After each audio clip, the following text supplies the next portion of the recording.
असाधारण हड्डी संरचना, वास्तव में 100 साल में एक बार।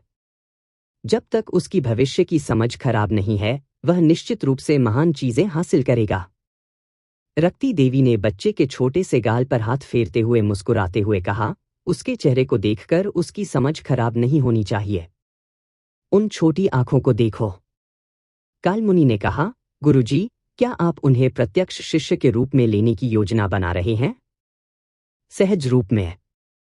जब हम क्रूर जानवरों से निपटेंगे और वापस लौटेंगे, तो मैं औपचारिक रूप से उसे स्वीकार कर लूंगा। कालमुनि और रक्तमा देवी ने खुशी खुशी इस छोटे से साथी को छोटा छोटा भाई कहा। दरअसल शिष्यों की बात करें तो वेदांशी को कुछ पछतावा था।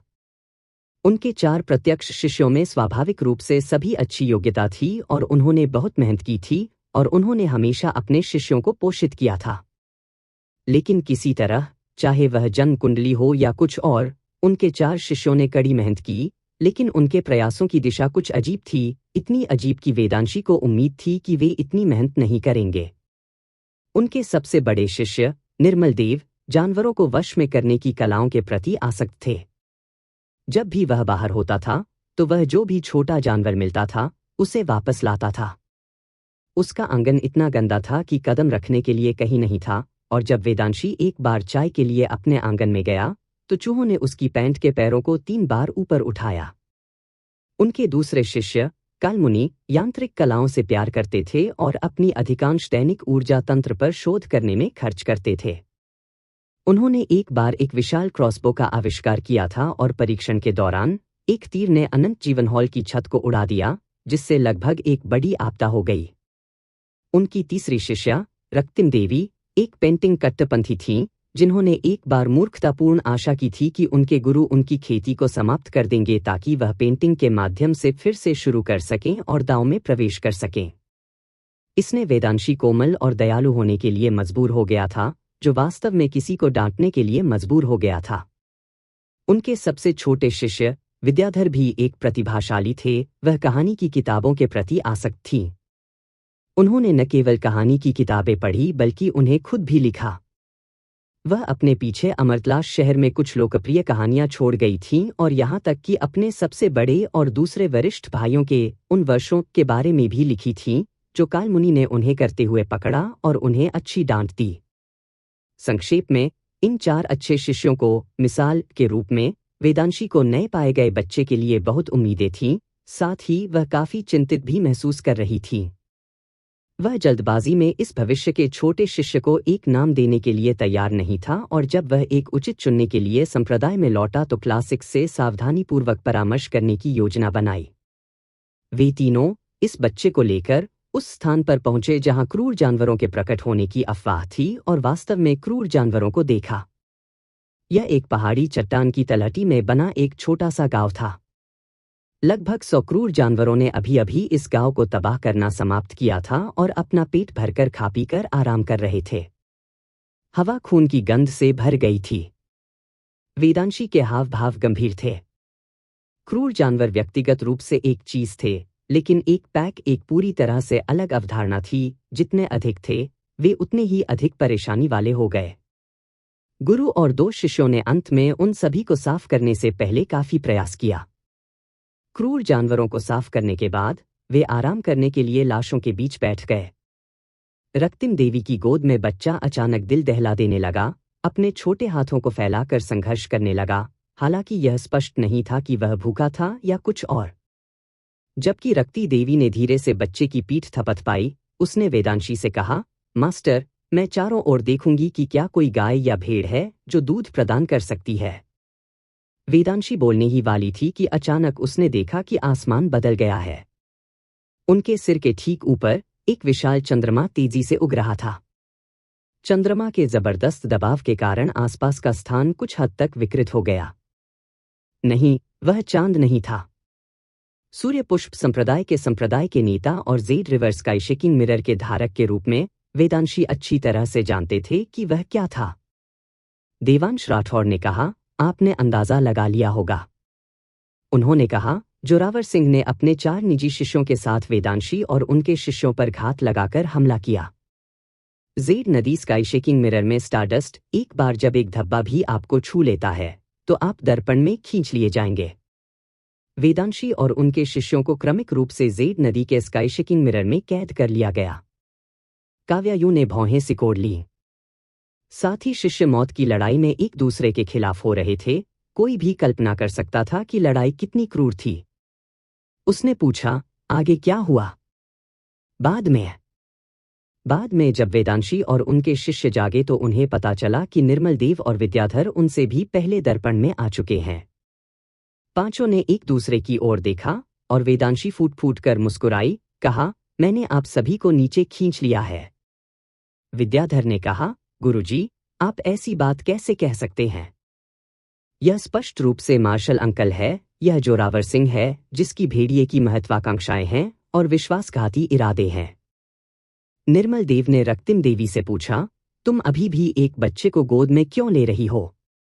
रक्ति देवी ने संक्षेप में बताया, बच्चा उसकी बाहों में शांति से सो रहा था और कौन जानता है कि वह किस बारे में सपना देख रहा था जब उसने अचानक एक नरम मिमी ध्वनि की। रक्ति देवी ने धीरे से बच्चे की पीठ थपथपाई और वह फिर से शांत हो गया। रक्ति देवी ने वेदांशी से पूछा, मास्टर, क्या हम अब ज़ेड नदी के आकाश को हिलाने वाले दर्पण के अंदर हैं? हाँ। फिर हम कैसे बाहर निकलेंगे? वेदांशी ने सिर हिलाया। हम बाहर नहीं निकल सकते। क्या आपको लगता है कि Z river sky shaking mirror की भयानक शक्ति उस सर्व उपभोग करने वाली चांदी की नदी में निहित है? असली अत्याचार दर्पण के आंतरिक भाग में निहित है। कारण सरल था, दर्पण के भीतर शक्ति के नियम खजाने के मालिक की मानसिक इच्छा से निर्धारित होते थे। उदाहरण के लिए, बाहरी दुनिया में धातु लकड़ी पर विजय प्राप्त करती है और लकड़ी पृथ्वी पर विजय प्राप्त करती है, लेकिन दर्पण के भीतर इसे पूरी तरह से धातु पर काबू पाने वाली लकड़ी के रूप में फिर से परिभाषित किया जा सकता है। पानी पृथ्वी पर विजय प्राप्त करता है, इसके लिए केवल खजाने के धारक का एक ही विचार था। अपने गुरु का स्पष्टीकरण सुनकर विद्याधर ने अचंभे में पड़ते हुए कहा, यह बहुत भयानक है। किंवदंती है कि यह खजाना सियाशालिनी नामक एक अमर ने आपके मार्शल पूर्वज के साथ मिलकर बनाया था, इसलिए इसमें एक विचार सभी चीजों को स्थानांतरित करता है की विशेषता है। सौभाग्य से यह केवल सत्ता के नियमों को बदल सकता है, लेकिन मानव दिलों को हिला नहीं सकता है। आपके मार्शल पूर्वज ने कहा था कि सीनियर सियाशालिनी भी नहीं चाहती थी कि मानव दिलों के साथ मनमाने ढंग से छेड़छाड़ की जाए, यहां तक कि दुश्मनों के दिलों के साथ भी। कालमुनि ने पूछा, मास्टर, जोरावर सिंह ने आपको धोखा क्यों दिया? निर्मल देव ने कहा, यह ज़ेड नदी के आकाश को हिलाने वाले दर्पण के लिए होना चाहिए। वेदांशी ने सिर हिलाया, पूरी तरह से नहीं। मुझे लगता है कि उनका असली उद्देश्य golden frost jade dew lotus है। चारों ने एक दूसरे को घबराहट में देखा। उन्होंने golden frost jade dew lotus के बारे में कभी नहीं सुना था। वेदांशी ने ऊपर आकाश के सफेद विस्तार को देखा और आंसू बहाते हुए कहा, मास्टर, हे मास्टर, मुझे वास्तव में आपकी बातों पर ध्यान न देने का अफसोस है। आपने मुझसे कहा था कि सावधानी के लिए कुछ जगह छोड़ दो, कभी भी किसी के खिलाफ पूरी तरह से रक्षाहीन न हो, यहां तक कि मेरे अपने छोटे भाई के खिलाफ भी, लेकिन मैंने इसे अपने कानों में केवल हवा के रूप में माना। अब मैंने वफादारी और विश्वासघात को गलत समझा है, एक खलनायक की जहरीली योजना का शिकार हो गया हूं। मैं फिर से आपका सामना कैसे कर सकता हूं? एक ठंडी हंसी गूंज उठी और अचानक एक आकृति सफेद, असीम दुनिया के माध्यम से आ गई। जोरावर सिंह के हाथ में एक कीमती तलवार थी, जो लंबी और सुरुचिपूर्ण खड़ी थी, समूह को ठंड से देख रही थी। उसे देखकर कालमुनि ने क्रोध किया, जोरावर सिंह, तुम जानवर!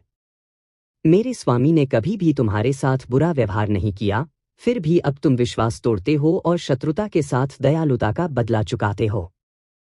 बेशर्म खलनायक, मार्शल पूर्वज निश्चित रूप से घर साफ करने के लिए आएंगे। जैसे ही वह बोल रहा था, वह अपनी तलवार निकालने के लिए आगे बढ़ा। हालांकि जोरावर सिंह ने केवल एक भौं को थोड़ा ऊपर उठाया और तुरंत वह तलवार माउंट ताई की तरह भारी हो गई। तलवार खींचने के बजाय कालमुनि मुश्किल से उसे उठा सकता था और तुरंत अपने ब्लेड से अपने घुटनों पर दबा दिया गया था। जोरावर सिंह ने कहा, मेरे सबसे प्यारे बड़े भाई होने के योग्य आप वास्तव में मुझे समझते हैं। रक्तिम देवी यह कहे बिना नहीं रह सकीं, कोई व्यक्ति इस हद तक बेशर्म कैसे हो सकता है। जोरावर सिंह ने वेदांशी की ओर देखा। वरिष्ठ भाई, यदि आप मुझे golden frost jade dew lotus देते हैं तो मैं आपकी जान बच जाऊंगा। आप और आपके कई अच्छे शिष्य विशाल आकाश के नीचे कहीं भी जा सकते हैं। स्वाभाविक रूप से यदि आप अभी भी सूर्य पर्वत पर रहना चाहते हैं तो मैं आपके साथ भी अच्छा व्यवहार करूंगा। वेदांशी ने चुपचाप उसकी ओर देखा, फिर अचानक पूछा, क्यों? क्यों? जोरावर सिंह ने मुस्कुराते हुए अपने होठों को घुमाते हुए कुछ बेहद हास्यास्पद सुना था। आप मुझसे पूछते हैं क्यों, लेकिन मैं आपसे पूछना चाहता हूं कि क्यों? मास्टर ने मेरी पीठ पीछे मेरे बारे में कितनी बुरी बातें कही हैं, और वह पुरानी बात शीतल ने मेरे बारे में कही है, क्या आपको लगता है कि मैं नहीं जानता? उन्होंने कहा कि मेरे पास एक बाज की आंखें और एक भेड़िए की निगाहें हैं, कि मेरी भेड़िए की महत्वाकांक्षाएं हैं। वे मेरे खिलाफ ऐसे पहरा देते थे जैसे किसी चोर से बचते हैं। मैंने आज जहां हूं वहां तक पहुंचने के लिए 10 गुना मेहनत की, दूसरों की तुलना में 100 गुना अधिक मेहनत। जब आपको बड़ों द्वारा बिना शर्त प्यार और भरोसा किया जाता था, तो क्या आपने कभी पूछा कि क्यों?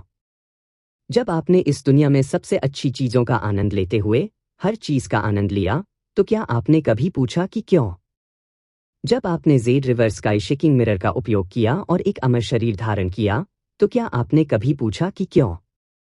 जब आप उच्च आत्माओं में थे, तो स्वाभाविक रूप से आपको उन कारणों की परवाह नहीं थी।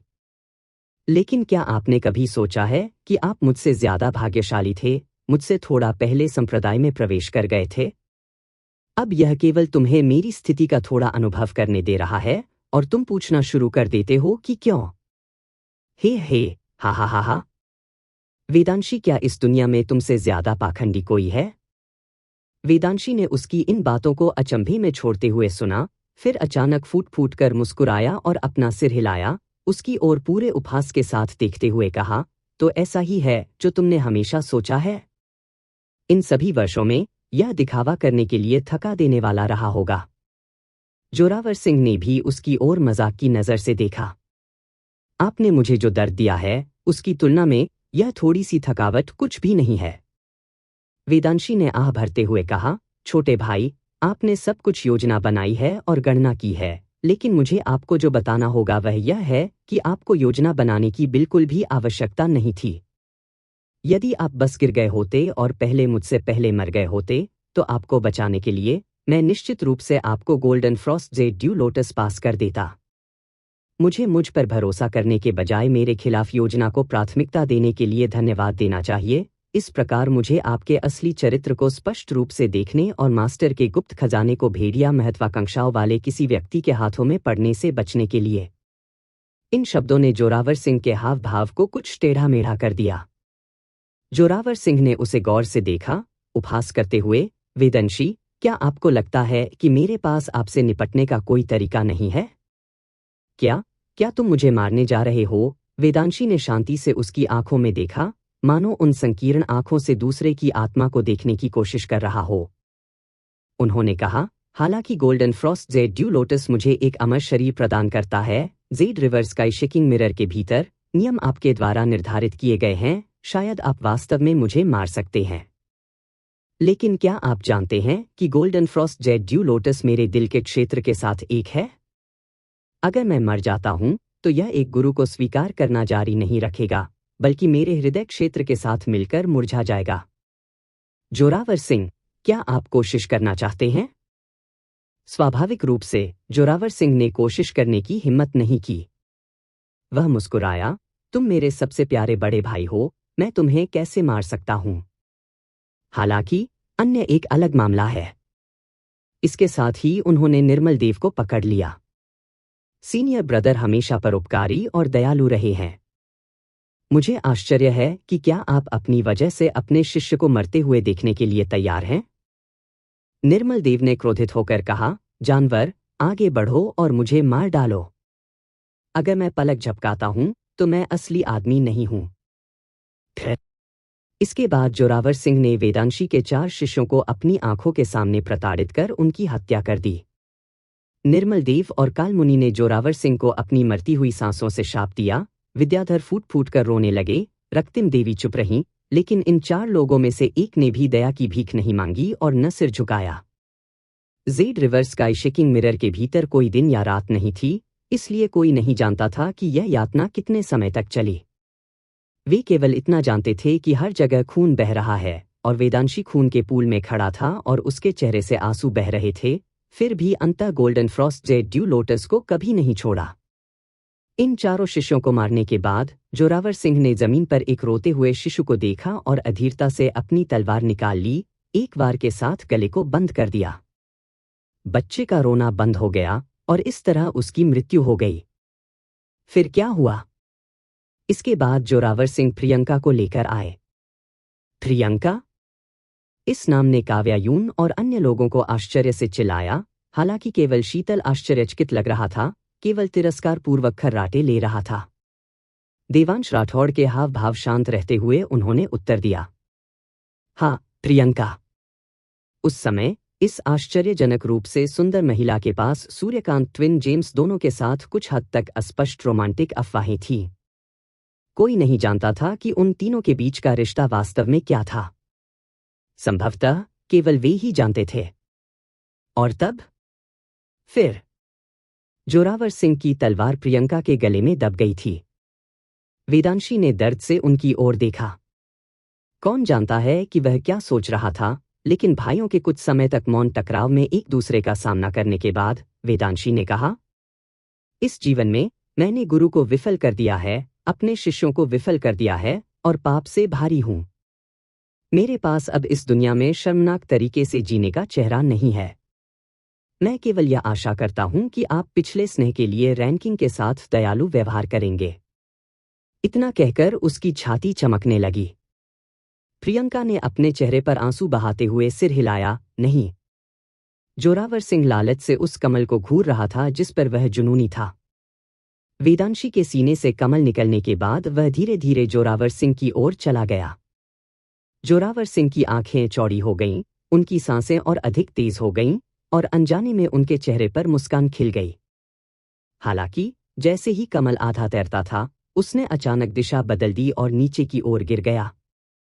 नहीं, जोरावर सिंह ने दहाड़ते हुए प्रियंका को एक तरफ फेंक दिया और कमल की ओर लपक पड़ा। लेकिन तब तक बहुत देर हो चुकी थी। Golden frost jade dew lotus जमीन पर शिशु के दिल में गिर गया।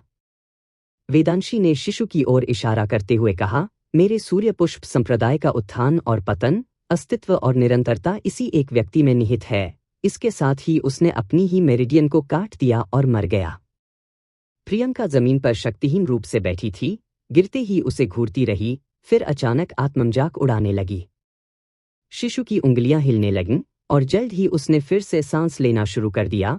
उसकी गर्दन पर घाव तेजी से ठीक हो गया।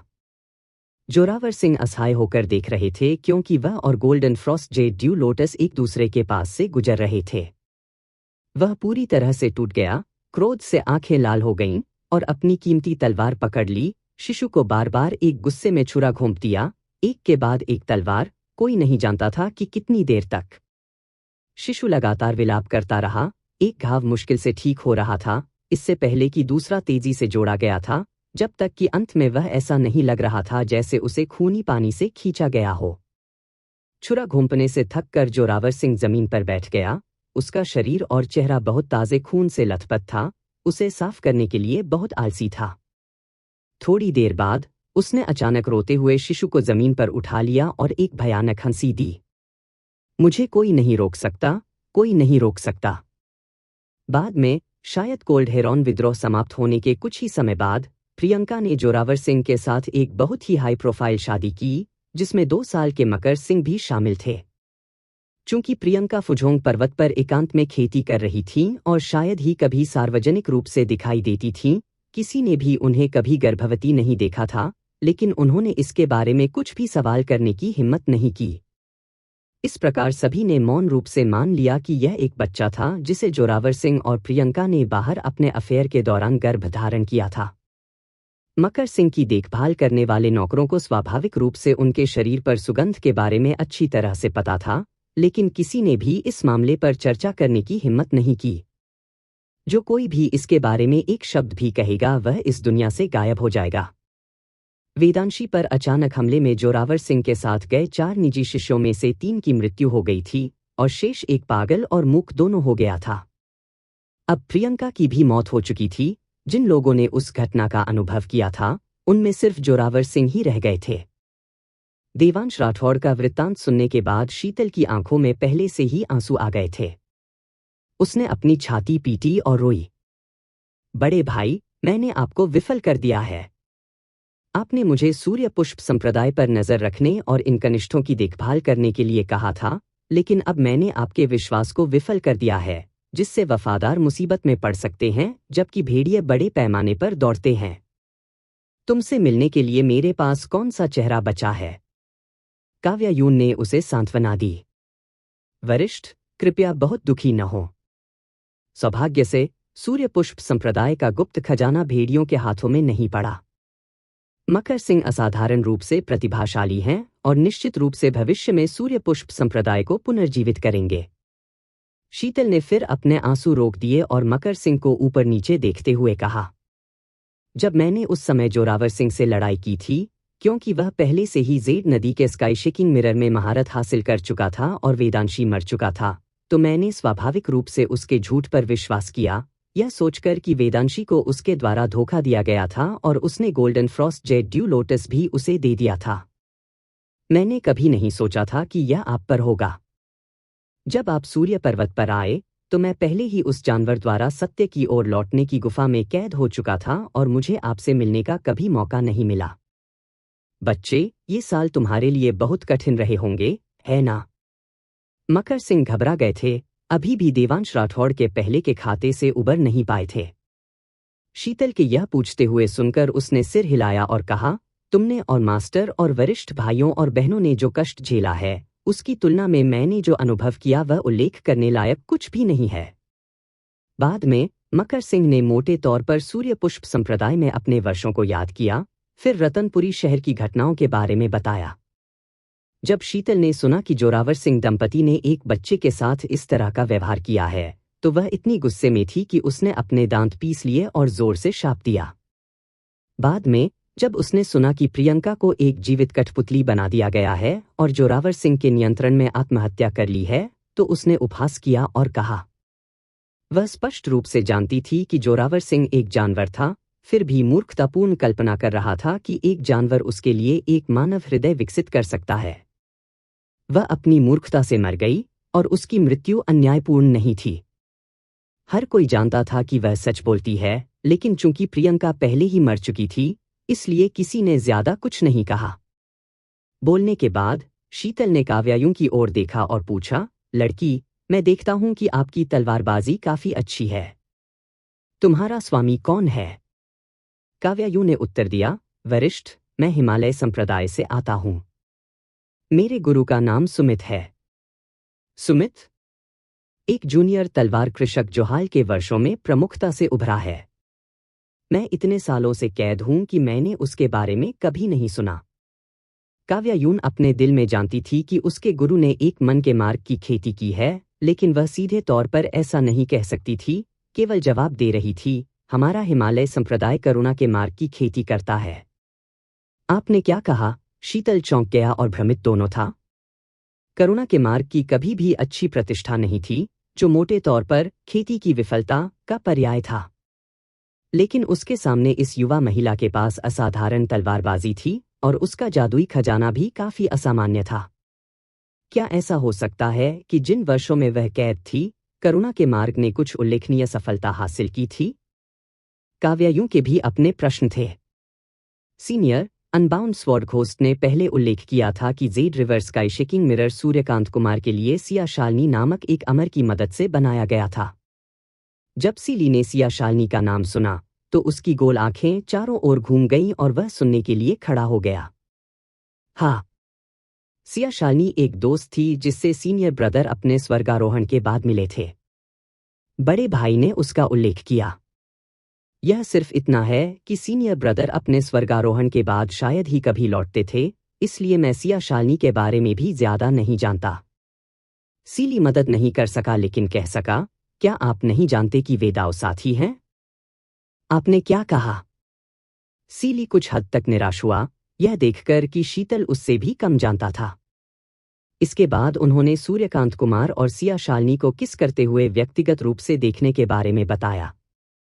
यह सुनने के बाद शीतल बहुत देर तक स्तब्ध रह गई, बड़बड़ाते हुए बोली, सीनियर ब्रदर ने एक दाव साहचर्य बनाया लेकिन हमें इसके बारे में कभी नहीं बताया। इसके बाद उसने खुद को सांत्वना दी। खैर, अमर और नश्वर लोग आखिरकार अलग अलग हैं। अमर बनने के बाद उसकी अपनी दुनिया है। काव्या यूं के हाव भाव अपरिवर्तित रहे क्योंकि उसने पूछा, सीनियर, क्या आप सूर्यकांत कुमार से संपर्क कर सकते हैं? मैं जानना चाहता हूं कि मेरे मालिक का वास्तव में किसने अपहरण किया।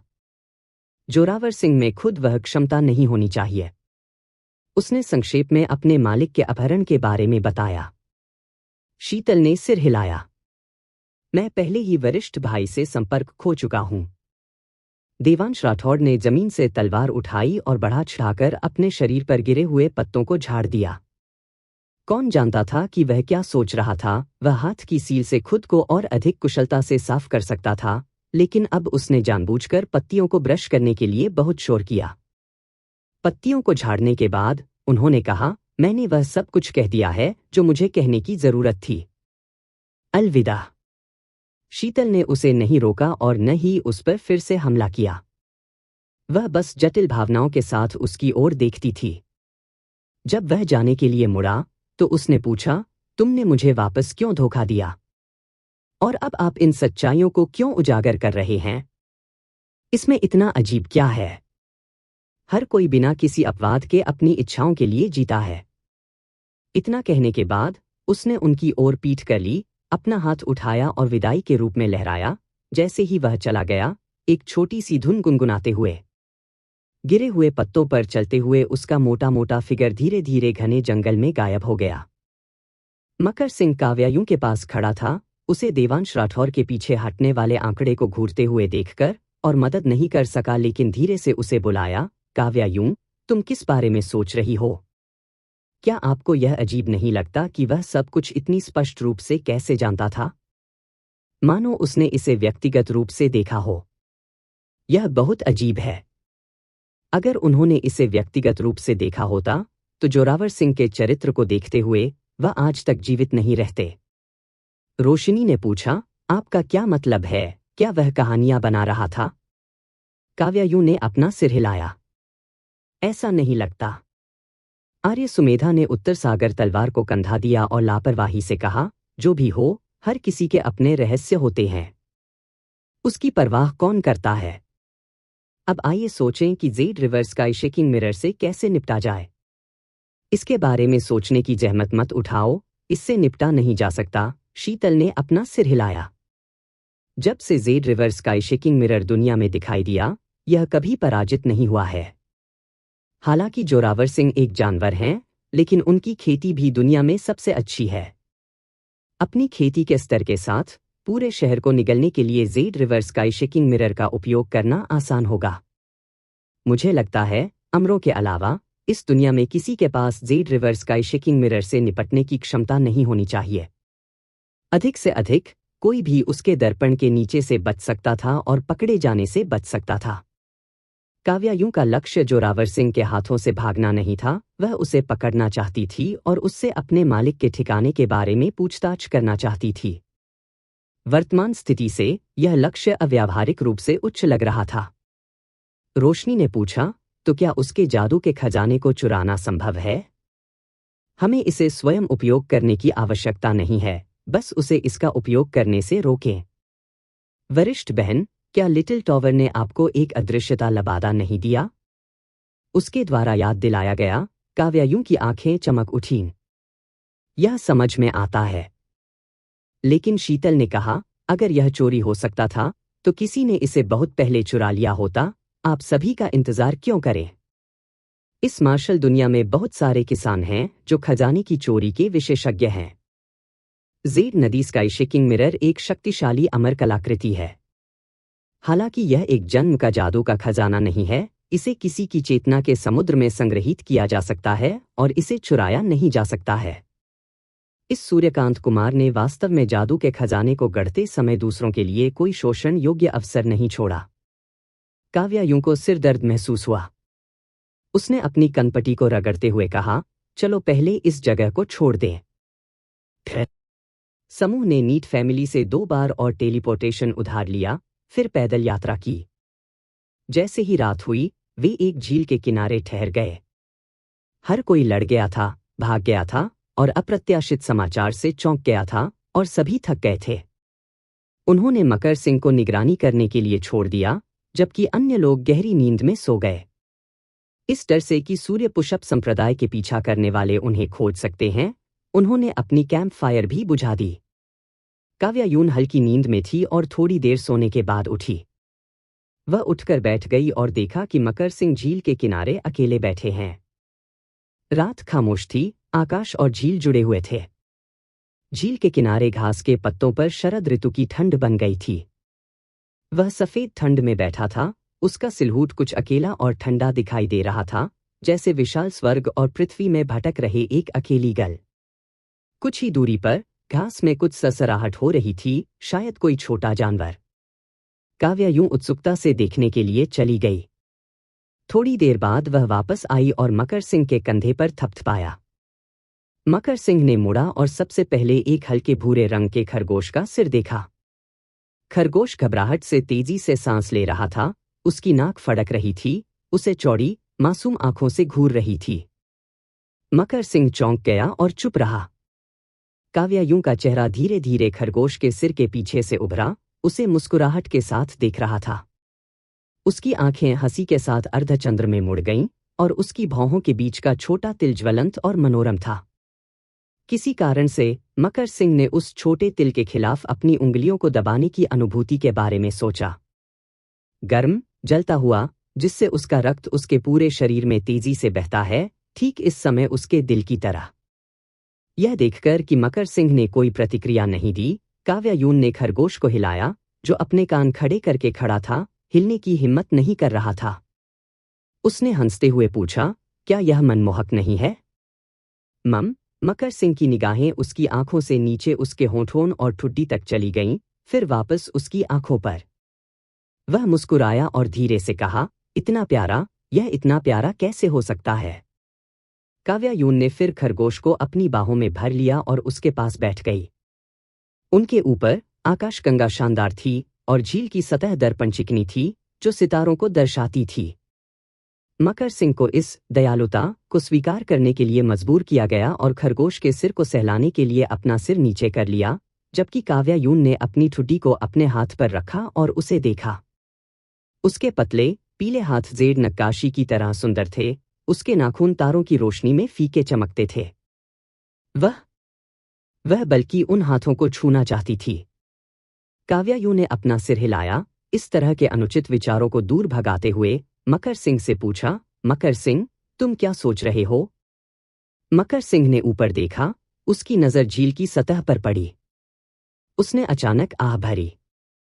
काव्यायूं, मुझे तुमसे काफी ईर्ष्या होती है। मुझे? यद्यपि आपकी पृष्ठभूमि परेशान है, कम से कम आपके पास एक गुरु है जो वास्तव में आपसे प्यार करता है और आपकी रक्षा करता है, और एक छोटी बहन है जो आपके साथ पूरे दिल से व्यवहार करती है। अपने आप को देखते हुए, सूर्य पर्वत पर उन 18 वर्षों में अच्छे कपड़े और भोजन के साथ, जिनसे हर कोई ईर्ष्या करता था, फिर भी कभी भी किसी ने मेरे साथ सच्चे दिल से व्यवहार नहीं किया। अतीत में मैं हमेशा यह पता लगाना चाहता था कि मैं कौन हूं। अब मुझे आखिरकार सच्चाई का पता चला है, केवल यह पता लगाने के लिए कि मेरे जीवन में पारिवारिक बंधनों की बहुत कमी रही है। मेरे माता पिता मर चुके हैं, मेरे मालिक मर चुके हैं, और मेरे बड़े भाई बहन सभी मर चुके हैं। यहां तक कि मैं खुद भी मर चुका हूं। मकर सिंह। मार्शल ग्रैंडांटी ने कहा कि मास्टर और वरिष्ठ भाई बहन सभी बेहद दयालु और उदार लोग थे। मुझे बस इस बात का कुछ अफसोस है कि मुझे उनके साथ कभी समय बिताने का मौका नहीं मिला, एक दिन के लिए भी नहीं। काव्यायूं ने उत्सुकता से कहा, मकर सिंह, तुम्हारे पास अभी भी मैं हूं। मकर सिंह ने उसकी ओर देखा। वह रुकी, फिर जारी रखा, आपके पास अभी भी हम सब हैं। मैं और रोशनी और आर्य, हम सभी अच्छे दोस्त हैं और निश्चित रूप से आपके साथ सच्चे दिल से पेश आएंगे। भविष्य में आप कई कई और लोगों से मिलेंगे और कई कई और परिदृश्य देखेंगे। मेरे गुरु ने कहा कि हर किसी के जीवन में पछतावा होगा। यह ठीक वही अतीत का पछतावा है जो हमें अपने सामने के लोगों को और भी अधिक संजोने पर मजबूर करता है। हमसे पहले के लोग, हमसे पहले के लोग। वह उसकी आंखों में एकटक देखता रहा। कितना अद्भुत, वह अभी भी नहीं जानती थी कि उसने उसके प्रति किस तरह के अत्यधिक विचार रखे थे। वे विचार जंगल की आग की तरह फैल गए और उसे वास्तव में डर था कि किसी दिन यह जंगल की आग उसकी सारी तर्कसंगता को जला देगी। मकर सिंह ने दूसरी ओर देखा और झील की सतह को देखते हुए कहा, आप सही कह रहे हैं। अचानक उस रात को याद करते हुए जब पश्चिम से एक मेहमान आया था, वह मुस्कुराए बिना नहीं रह सका। मुझे लगता है कि मेरी किस्मत इतनी बुरी नहीं है। 2 दिनों तक आराम करने के बाद काव्यायून ने आखिरकार अपनी त्वचा को मोटा किया और अपना हाथ मकर सिंह की ओर बढ़ाया। मकर सिंह, पहले मुझे कुछ खेती उधार दो। उसके पास हमेशा धैर्य की कमी थी और अब जब उसकी खेती की वसूली की गति बहुत धीमी थी तो वह कुछ हद तक चिंतित हो गई। उसने पहले आपातकालीन उपयोग के लिए मकर सिंह से कुछ खेती उधार लेने की योजना बनाई। सबसे खराब स्थिति में वह उसे बाद में वापस भुगतान कर सकती थी। मकर सिंह ने मुस्कुराते हुए उसका हाथ पकड़ लिया। उसकी गर्म, सूखी हथेली उसके चारों ओर लिपटी हुई थी। काव्यायु ने महसूस किया कि मकर सिंह की खेती उसके शरीर में एक कोमल धारा की तरह बह रही है जो उसके मेरिडियन के माध्यम से घूम रही है और अंत में उसके क्यूई समुद्र में इकट्ठा हो रही है। बस काफी है। काव्यायून कितनी भी मोटी चमड़ी वाली क्यों न हो, उसे बहुत ज्यादा लेने में शर्म महसूस होती थी। उसने अपनी हथेली ढीली कर दी और मकर सिंह ने धीरे से अपना हाथ हटा लिया। काव्यायु ने सभी से पूछा, मैं अपनी खेती में जल्दी से सुधार कैसे कर सकता हूं? सीली ने कहा, खेती में तेजी से सुधार के सभी तरीकों के गंभीर नकारात्मक प्रभाव पड़ते हैं। मैं आपको बहुत जल्दबाजी करने की सलाह नहीं देता। थोड़ा कम नुकसान के साथ केवल एक ही तरीका है। ओह, यह क्या है? दोहरी खेती। मकर सिंह ने महसूस किया कि सीली द्वारा उन 2 शब्दों को बोलने के बाद सभी की निगाहें सीधे या सूक्ष्मता से उसकी ओर बह गईं। उसका चेहरा गर्मी से अनियंत्रित रूप से लाल होने लगा। उसकी पलकें फड़फड़ाने लगीं क्योंकि उसने चुपके से काव्यायु पर नजर डाली। काव्यायु गंभीरता से गहरी सोच में पड़ गई। मकर सिंह। उसका चेहरा और भी गर्म हो गया। रोशनी ने एक हाथ से अपना मुंह ढक लिया और आर्य सुमेधा से पूछा, क्या होगा अगर वह अनिच्छुक है? आर्य सुमेधा, सरल, उसे बाहर खटखटाओ, उसे बांध दो और उसे काव्यायून के बिस्तर पर लिटा दो। रोशनी, क्या होगा अगर वह अभी भी अनिच्छुक है? क्या हमें तरफ से निगरानी करनी चाहिए? आर्य सुमेधा ने अवाक होकर उसकी ओर देखा। यह बहुत विकृत होगा। मकर सिंह ने धीरे से कहा, आपकी फुसफुसाहट और अधिक चुपचाप फुसफुसाई जा सकती है। रोशनी और आर्या सुमेधा दोनों ने एक स्वर में अपनी नाक छुई। काव्यायून ने दोहरी खेती की व्यवहार्यता पर गंभीरता से विचार किया और निष्कर्ष निकाला कि यह काम नहीं करेगा। उसने महसूस किया कि उसकी वर्तमान समस्या उसके शरीर के साथ है। घायल होने के बाद वह आम लोगों की तुलना में बहुत धीरे धीरे ठीक हो गई, जो शायद उसके विशेष संविधान की कीमत थी। गोल्डन हेयर्ड हाउंड के साथ लड़ाई के दौरान संकेत मिले थे, लेकिन यह तब अपेक्षाकृत हल्का था और उसने उसका ध्यान आकर्षित नहीं किया था। मोहाचार्य के साथ युद्ध के बाद यह समस्या पूरी तरह से स्पष्ट हो गई। उसके अत्यधिक परिश्रम ने उसके मेरिडियन और डेंटियन को नुकसान पहुंचाया था, जिसने बदले में उसकी खेती के परिसंचरण की गति को धीमा कर दिया था। यही मूल कारण था। यह एक अवरुद्ध पाइप की तरह था जो स्वाभाविक रूप से पानी के प्रवाह को धीमा कर रहा था। इस शारीरिक समस्या को दोहरी खेती के माध्यम से जल्दी से हल नहीं किया जा सकता था। काव्यायून ने कहा, नहीं, यह तरीका काम नहीं करेगा। उसने आगे नहीं बताया। सीली ने सिर हिलाया। वह भी ठीक है। दोहरी खेती के अन्य तकनीकों की तुलना में कम दुष्प्रभाव होते हैं, लेकिन यह पूरी तरह से नुकसान के बिना नहीं है। पूरे इतिहास में कई लोग दोहरी खेती से क्यूई विचलन में चले गए हैं। रोशनी ने अपनी जीभ क्लिक की। दोहरी खेती आपको पागल बना सकती है।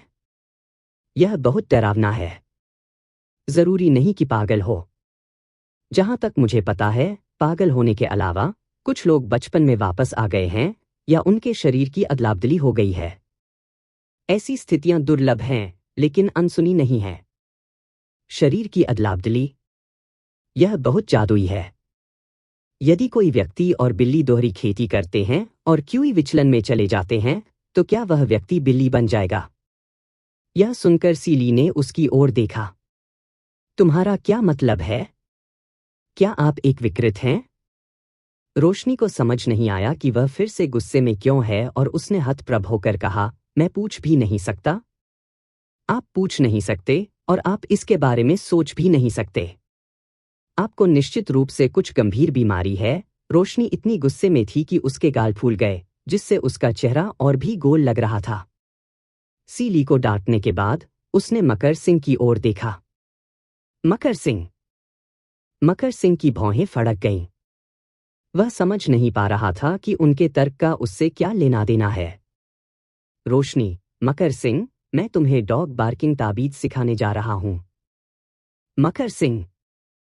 उसे यह भी संदेह था कि उसकी सुनवाई में कुछ गड़बड़ है।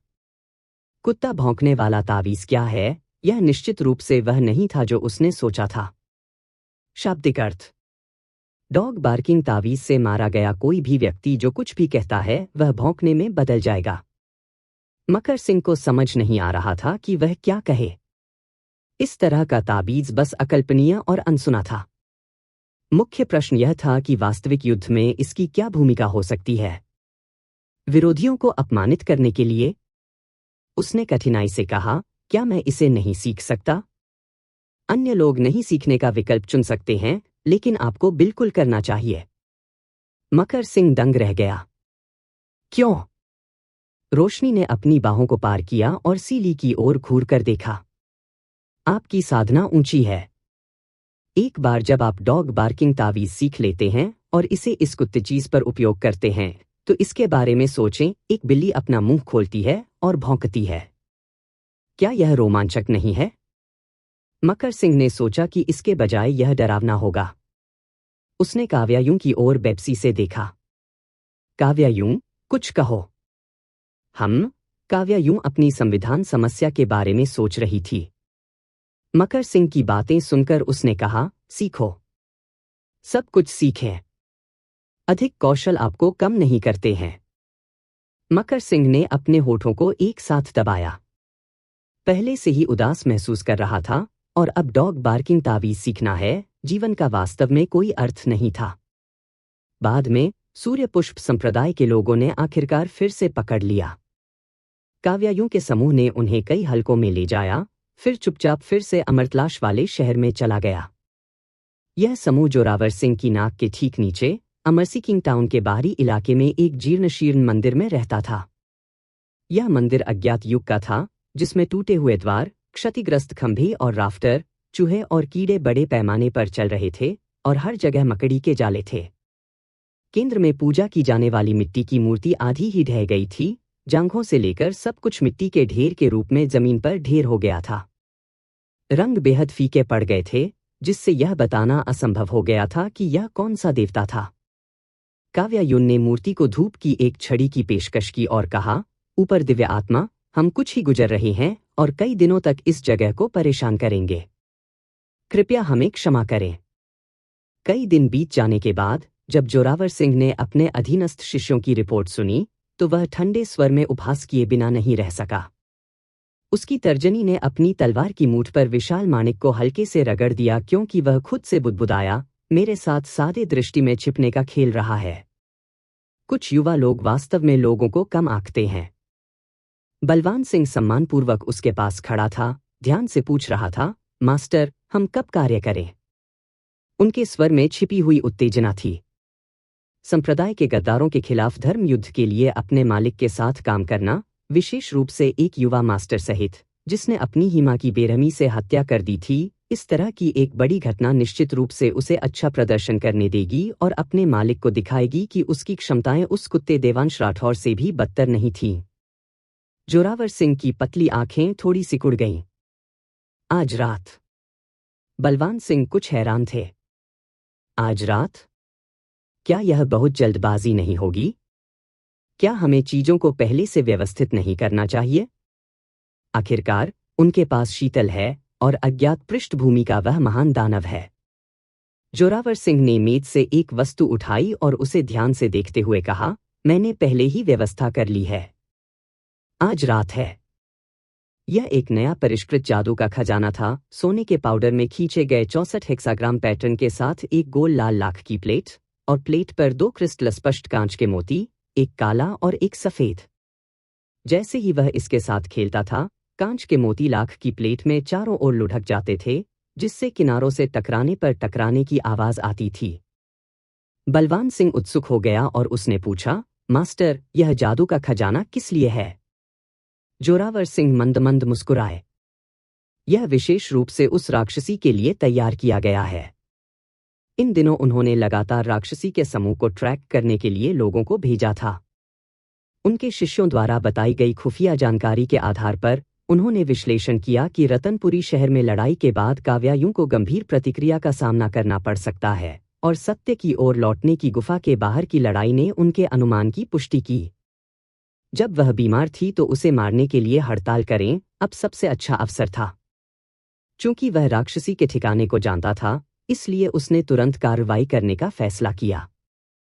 इस मृत लड़की ने बार बार उसकी योजनाओं को बर्बाद कर दिया था, वह संभवतः उसे जाने नहीं दे सकता था। बेशक, सबसे महत्वपूर्ण बात अभी भी golden frost jade dew lotus थी।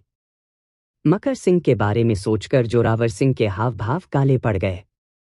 उसे अभी भी पता नहीं चला कि मकर सिंह को सच्चाई कब पता चल गई। इस छोटे से निपटना वेदांशी की तुलना में कठिन था। केवल एक चीज जिसे उसकी कमजोरी कहा जा सकता है, वह शायद वह राक्षसी काव्यायुं थी। वह ठीक था। युवा और तेज, गर्म खून वाला और जोरदार, बस सख्त प्यार करने की उम्र।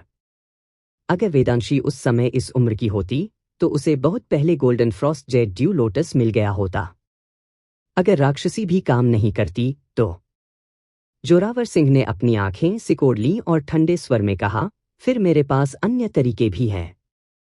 बलवान सिंह ने कहा, गुरुजी, मैं आज रात शिष्यों को सूचित करने जाऊंगा। भरोसेमंद लोगों को चुने।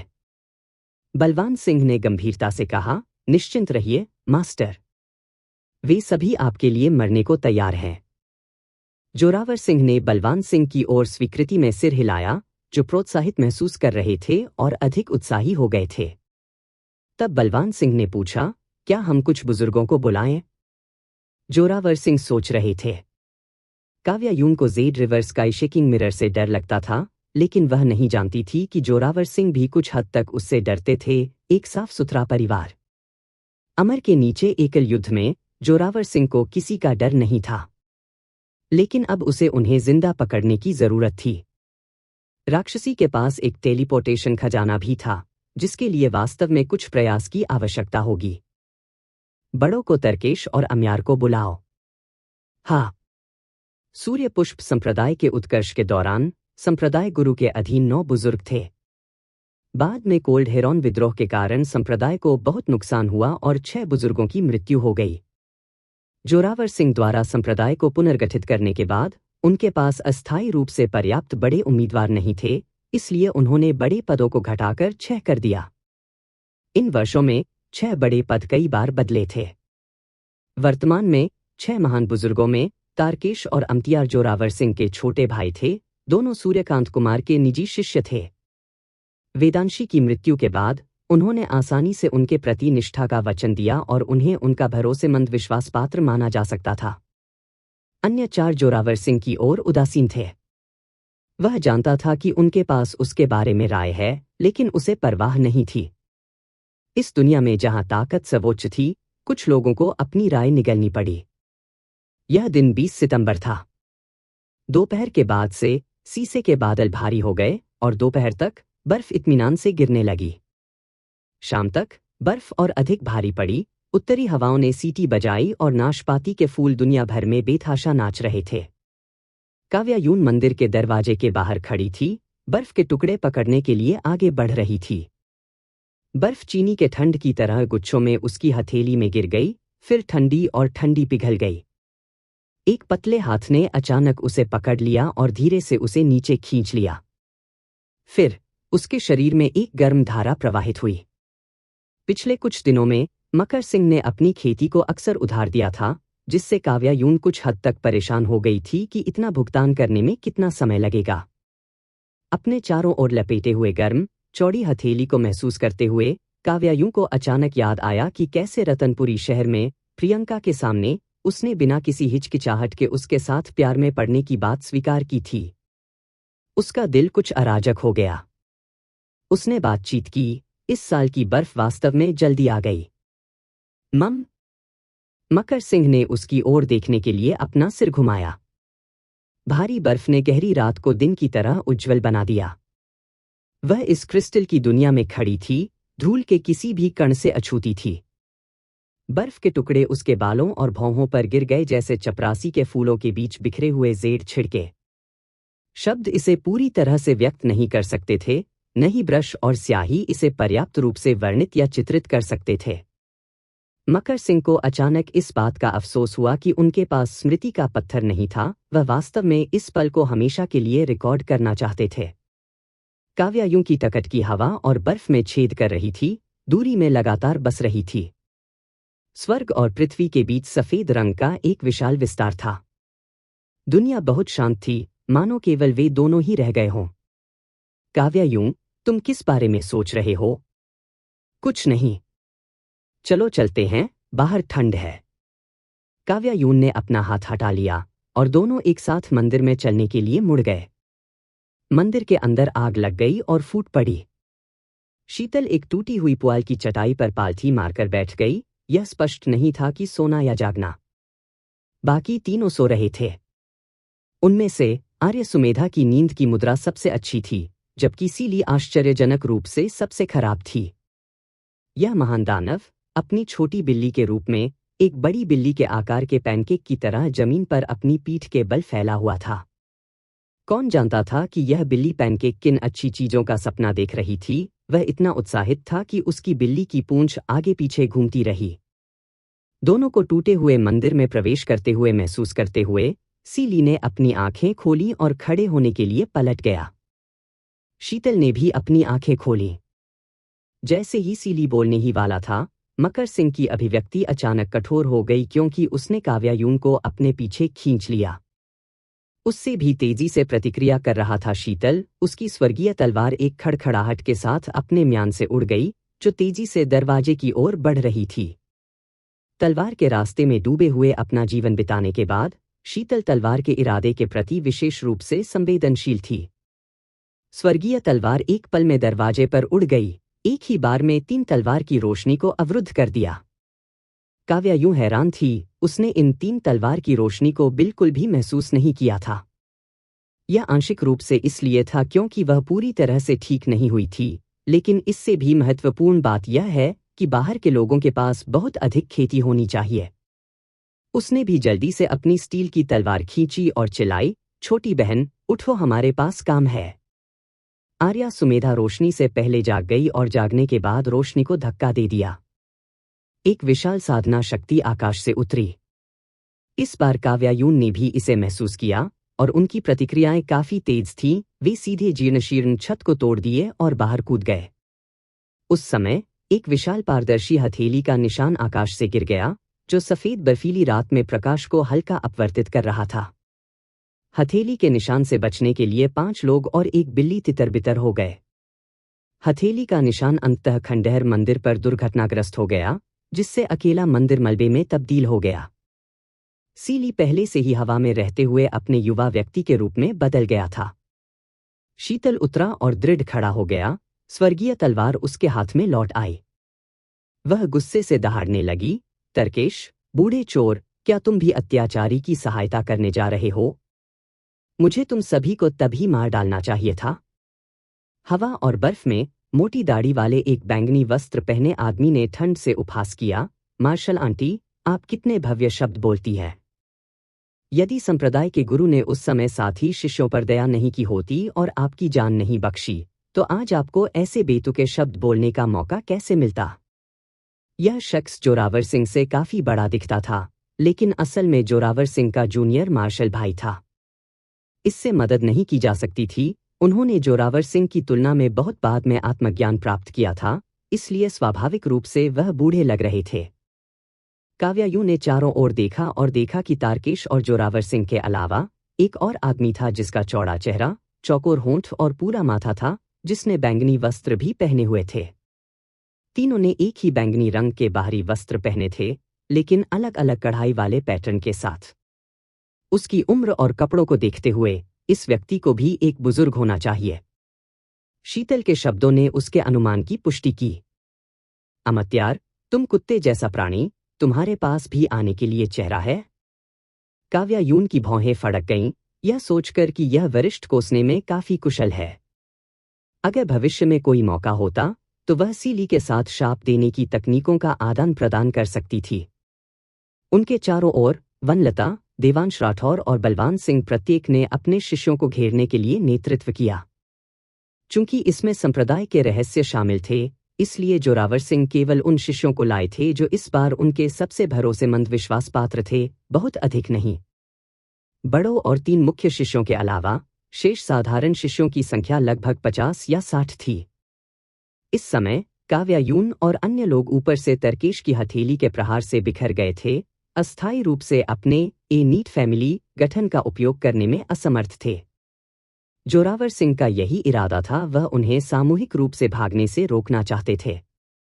जब वनलता और बलवान सिंह ने काव्यायूं को देखा तो उन्होंने बाकी सभी को नजरअंदाज कर दिया और 7 या 8 शिष्यों को सीधे काव्यायूं की ओर ले गए। काव्यायूं मदद नहीं कर सकती थी, लेकिन एक भौं उठाती थी, यह सोचकर कि जोरावर सिंह उसके बारे में काफी सोचता था, वास्तव में 2 व्यक्तिगत शिष्यों को विशेष रूप से उससे निपटने के लिए भेज रहा था। देवांश राठौड़ के पास अब सेनक्यूई नाम की एक चमचमाती चांदी की तलवार थी। यही कारण था कि वनलता और बलवान सिंह को वह अप्रिय लगा। उनके मालिक के पास जो भी अच्छे हथियार थे, वे उन्होंने देवांश राठौड़ को दे दिए। एक विश्वासघाती चेला जिसने अपने गुरु को धोखा दिया, वह इस तरह के व्यवहार का हकदार कैसे हो सकता है? उन्होंने कभी नहीं सोचा कि जोरावर सिंह ने इतने सालों में देवांश राठौड़ को एक भी जादुई खजाना नहीं दिया है। अब देवांश राठौर ने सेनक्यूई तलवार का इस्तेमाल किया क्योंकि उसने शीतल पर हमला किया, जिसने ठंडे स्वर में उपहास किया, अच्छा जानवर, अपनी मौत की तलाश में। तरकेश ने मकर सिंह के खिलाफ लोगों का नेतृत्व किया, अमतियार ने सीली के खिलाफ लोगों को लाया, जबकि रोशनी और आर्य सुमेधा कई साधारण शिष्यों से उलझे हुए थे। रोशनी आर्य सुमेधा से कहने में मदद नहीं कर सकी, वे हमें नीची दृष्टि से देख रहे हैं। आर्य सुमेधा ने उत्तर दिया, इसे जोर से मत कहो। जोरावर सिंह ने इस दृश्य को देखा और यह पुष्टि करते हुए कि काव्यायून बंधा हुआ था और अस्थायी रूप से सभी को भागने के लिए रैली करने में असमर्थ था, कार्रवाई करने के लिए जल्दबाजी नहीं की। उसने उस दिन की शुरुआत से लाल लाख की प्लेट निकाली। जोरावर सिंह ने अपनी खेती को आगे बढ़ाया और लाख की प्लेट में काले और सफेद कांच के मोती चारों ओर लुढ़क गए, अंत में कुछ त्रिग्रामों पर रुक गए। इस जादुई खजाने का उद्देश्य सरल था, आसपास के क्षेत्र में सक्रिय संरचनाओं का पता लगाना। सरल संरचनाओं के लिए यह सीधे गठन कोर का पता लगा सकता है, लेकिन जटिल संरचनाओं के लिए उन्हें व्यक्तिगत रूप से हल करने की अभी भी आवश्यकता है। अब जोरावर सिंह ने लाख की प्लेट को कई बार हिलाया और निर्धारित किया कि उनके चारों ओर कम से कम 3 संरचनाएं थीं। हालांकि किसी भी संरचना में पता लगाने योग्य कोर नहीं थे। वह हैरान था, गठन कला में इस राक्षसी की उपलब्धि इतनी अधिक थी। वह नहीं जानता था कि सम्राट जाकू की वर्डलेस बुक में संरचनाओं में एक प्रकार की सरल सुंदरता थी और कई संरचनाओं में कोई कोर नहीं था। उन्होंने प्राकृतिक तरीके का पालन करने और सभी चीजों की अंतर्निहित शक्ति का उपयोग करने पर जोर दिया, इसलिए सामग्रियों के चयन और व्यवस्था पर ध्यान केंद्रित किया। यह वर्तमान लोकप्रिय गठन विधियों से पूरी तरह से अलग था, जो सिद्धांतों पर, तकनीक और संरचना पर गणना पर जोर देता था। काव्यायून ने सम्राट जाकू की वर्डलेस बुक से केवल 2 या 3/10वें हिस्से की संरचनाएं सीखी थीं, लेकिन अब जब वह अन्य संरचनाओं को देखती थी तो वह अक्सर बच्चों को खेलते हुए एक वयस्क की तरह महसूस करती थी। अब गठन कोर खोजने में असमर्थ जोरावर सिंह ने जबरन तोड़ने के लिए बस अपनी उच्च खेती पर भरोसा किया। काव्यायून पहले से ही कई विरोधियों के खिलाफ लड़ रही थी और अब जोरावर सिंह ने अपनी संरचनाओं को तोड़ दिया, तो उसे अनिवार्य रूप से प्रतिक्रिया का सामना करना पड़ा।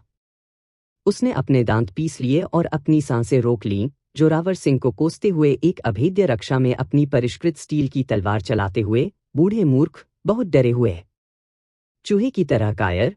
कोई आश्चर्य नहीं कि सूर्यकांत कुमार ने आपको नीची दृष्टि से देखा। अगर मैं उनकी जगह होता तो मैं भी पर्वताचार्य को चुनता। शीतल, जमकर लड़ते हुए, यहां तक कि सहमत होने का समय भी मिला, अच्छी तरह से शापित। इन शब्दों ने जोरावर सिंह के सबसे गंभीर बिंदु को प्रभावित किया। उन्हें यह बताने से सबसे ज्यादा नफरत थी कि वह वेदांशी से कमतर है। उसके चेहरे की मांसपेशियां गुस्से में थोड़ी हिल गईं और उसने अपना हाथ जोर से उठाते हुए ठंड से उपहास किया। बर्फ भारी हो गई, उड़ने वाली कपास की तरह, फुलाना की तरह, लेकिन हवा अचानक कम हो गई। यह सही नहीं था। काव्यायून ने तलवार की चाल के बीच तेजी से चारों ओर नजर डाली। उनके पास की बर्फ सीधे नीचे गिर गई, जबकि दूरी में बर्फ तिरछी हो गई। यह दर्शाता है कि दूरी में हवा थी। वे किसी चीज से घिरे होने चाहिए। जहां तक बात है, यह स्पष्ट रूप से एक क्यूई दीवार थी।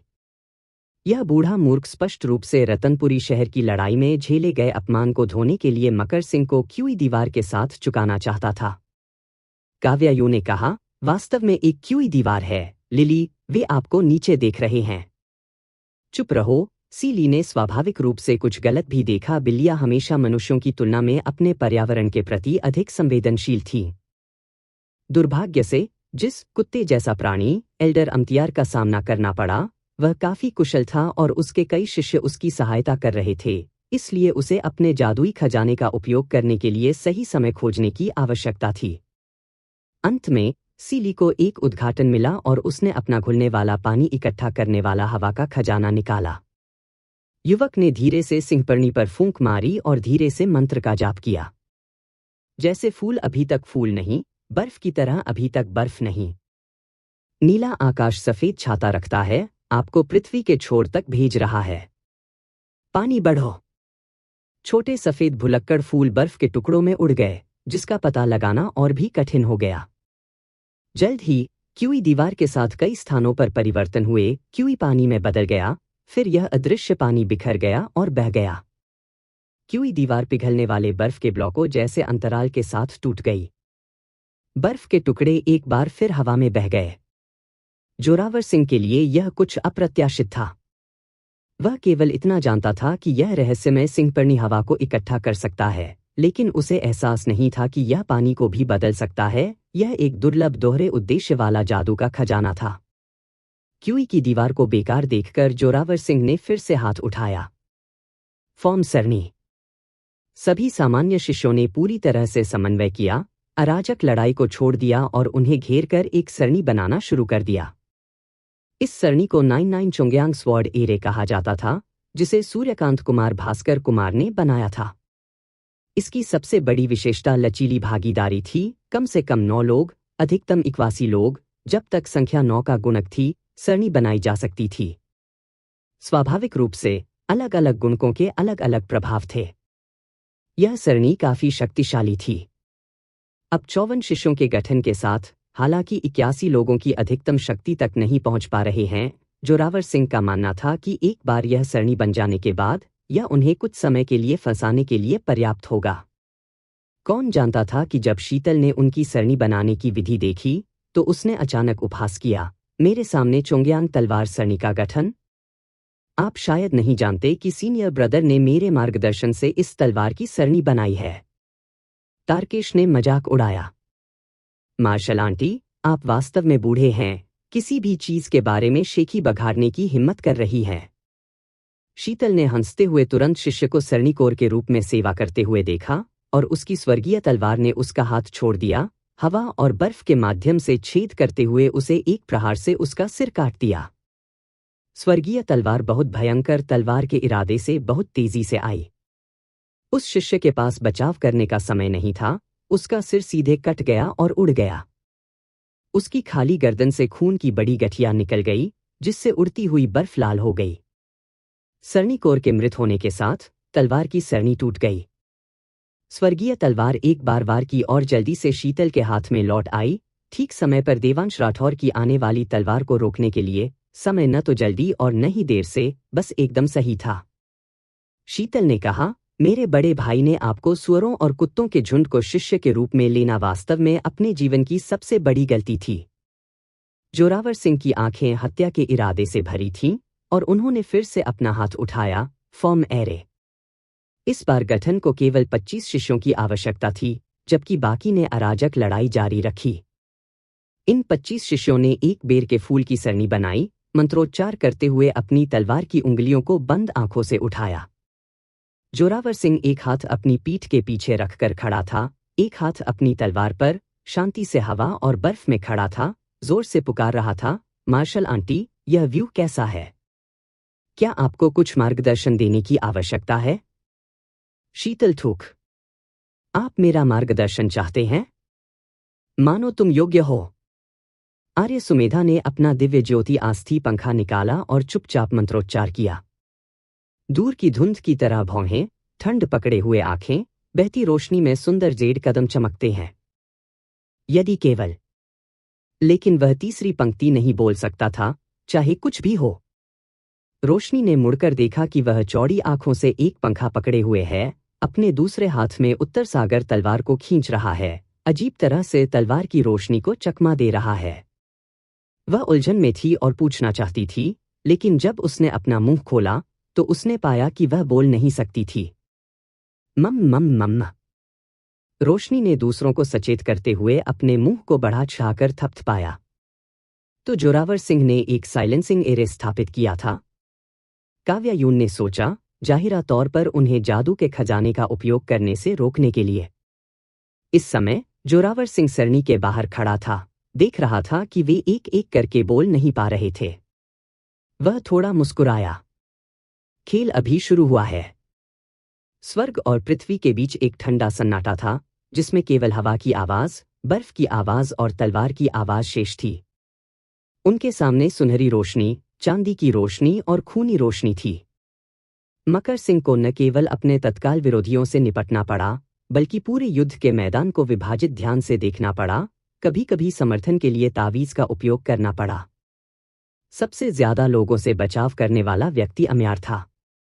यह बुजुर्ग प्रकट होने के बाद से चुप रहा था, शीतल द्वारा शाप दिए जाने पर भी एक शब्द नहीं कह रहा था, एक ईमानदार व्यक्ति की तरह लग रहा था, लेकिन वास्तव में काफी भयावह था। सीली से लड़ते समय उसने गुप्त रूप से कई बार दूसरों पर घात लगाने के लिए तावीजों का इस्तेमाल किया। सौभाग्य से सभी मकर सिंह द्वारा खोजे गए, जिन्होंने अपने स्वयं के तावीजों के साथ मुकाबला किया। बर्फ भारी हो गई, लगभग टुकड़ों में।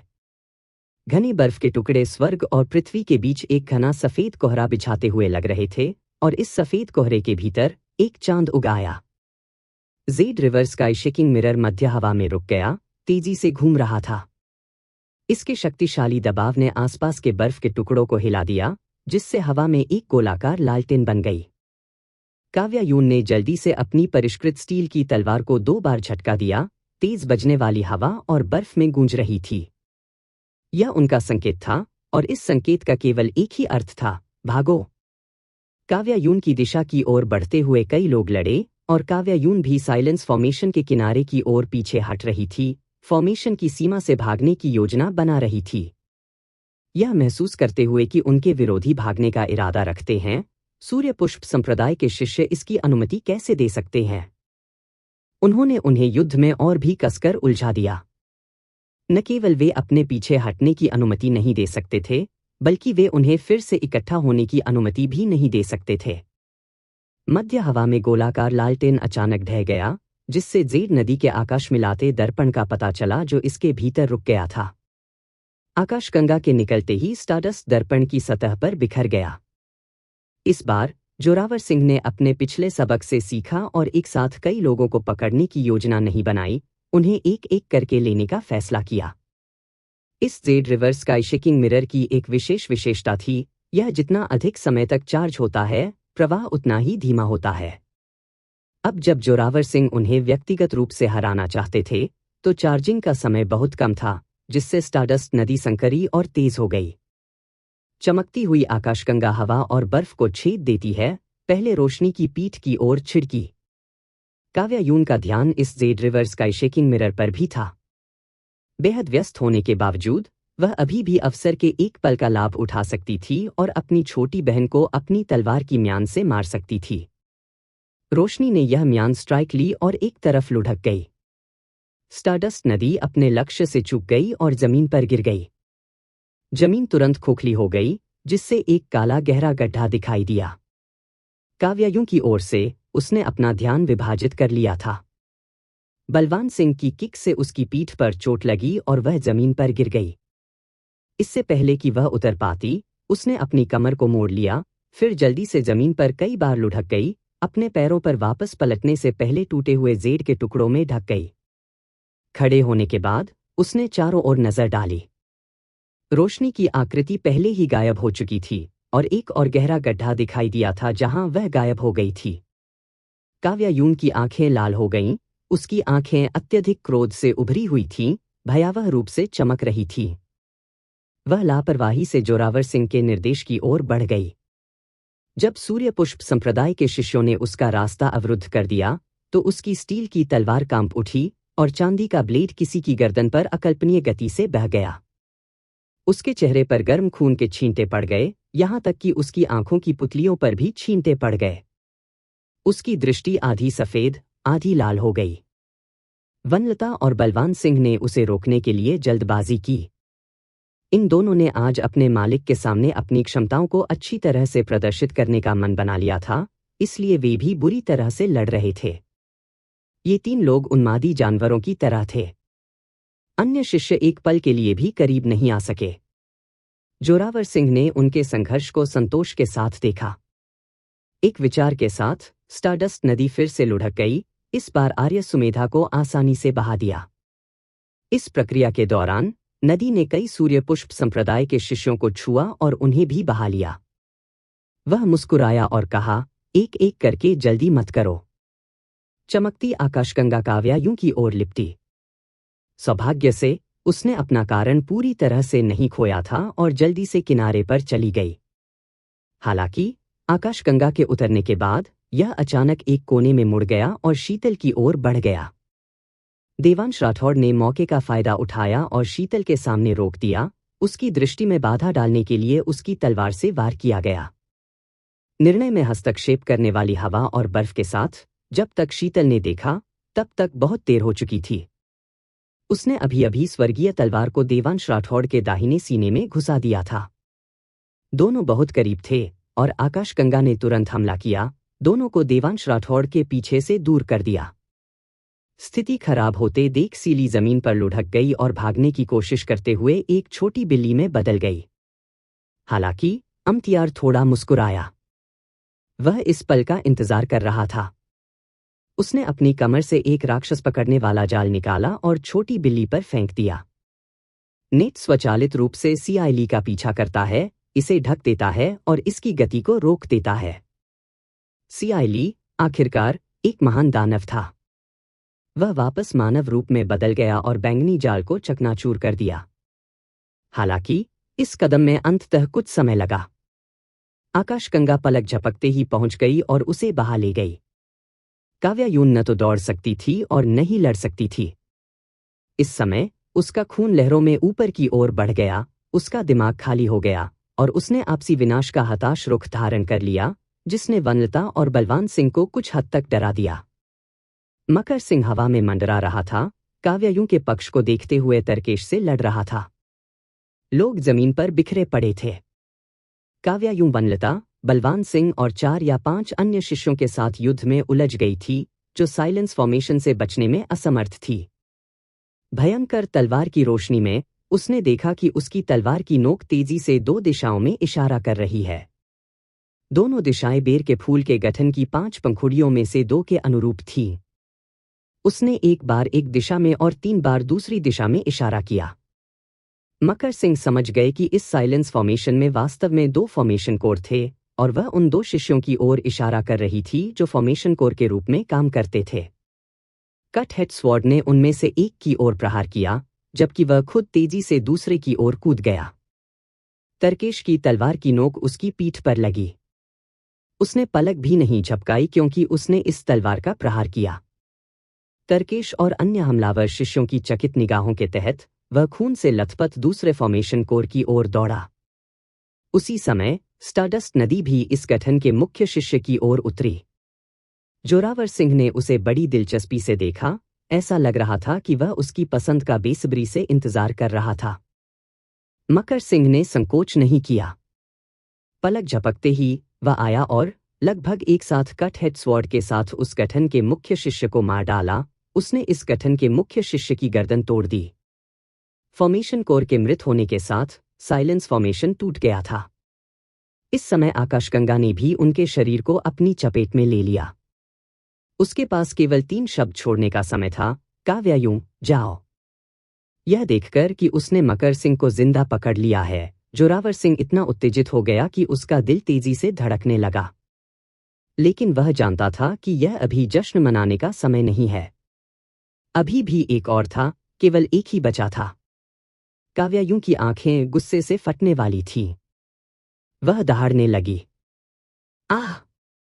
उसने अपनी स्टील की तलवार को पवन चक्की की तरह चलाया।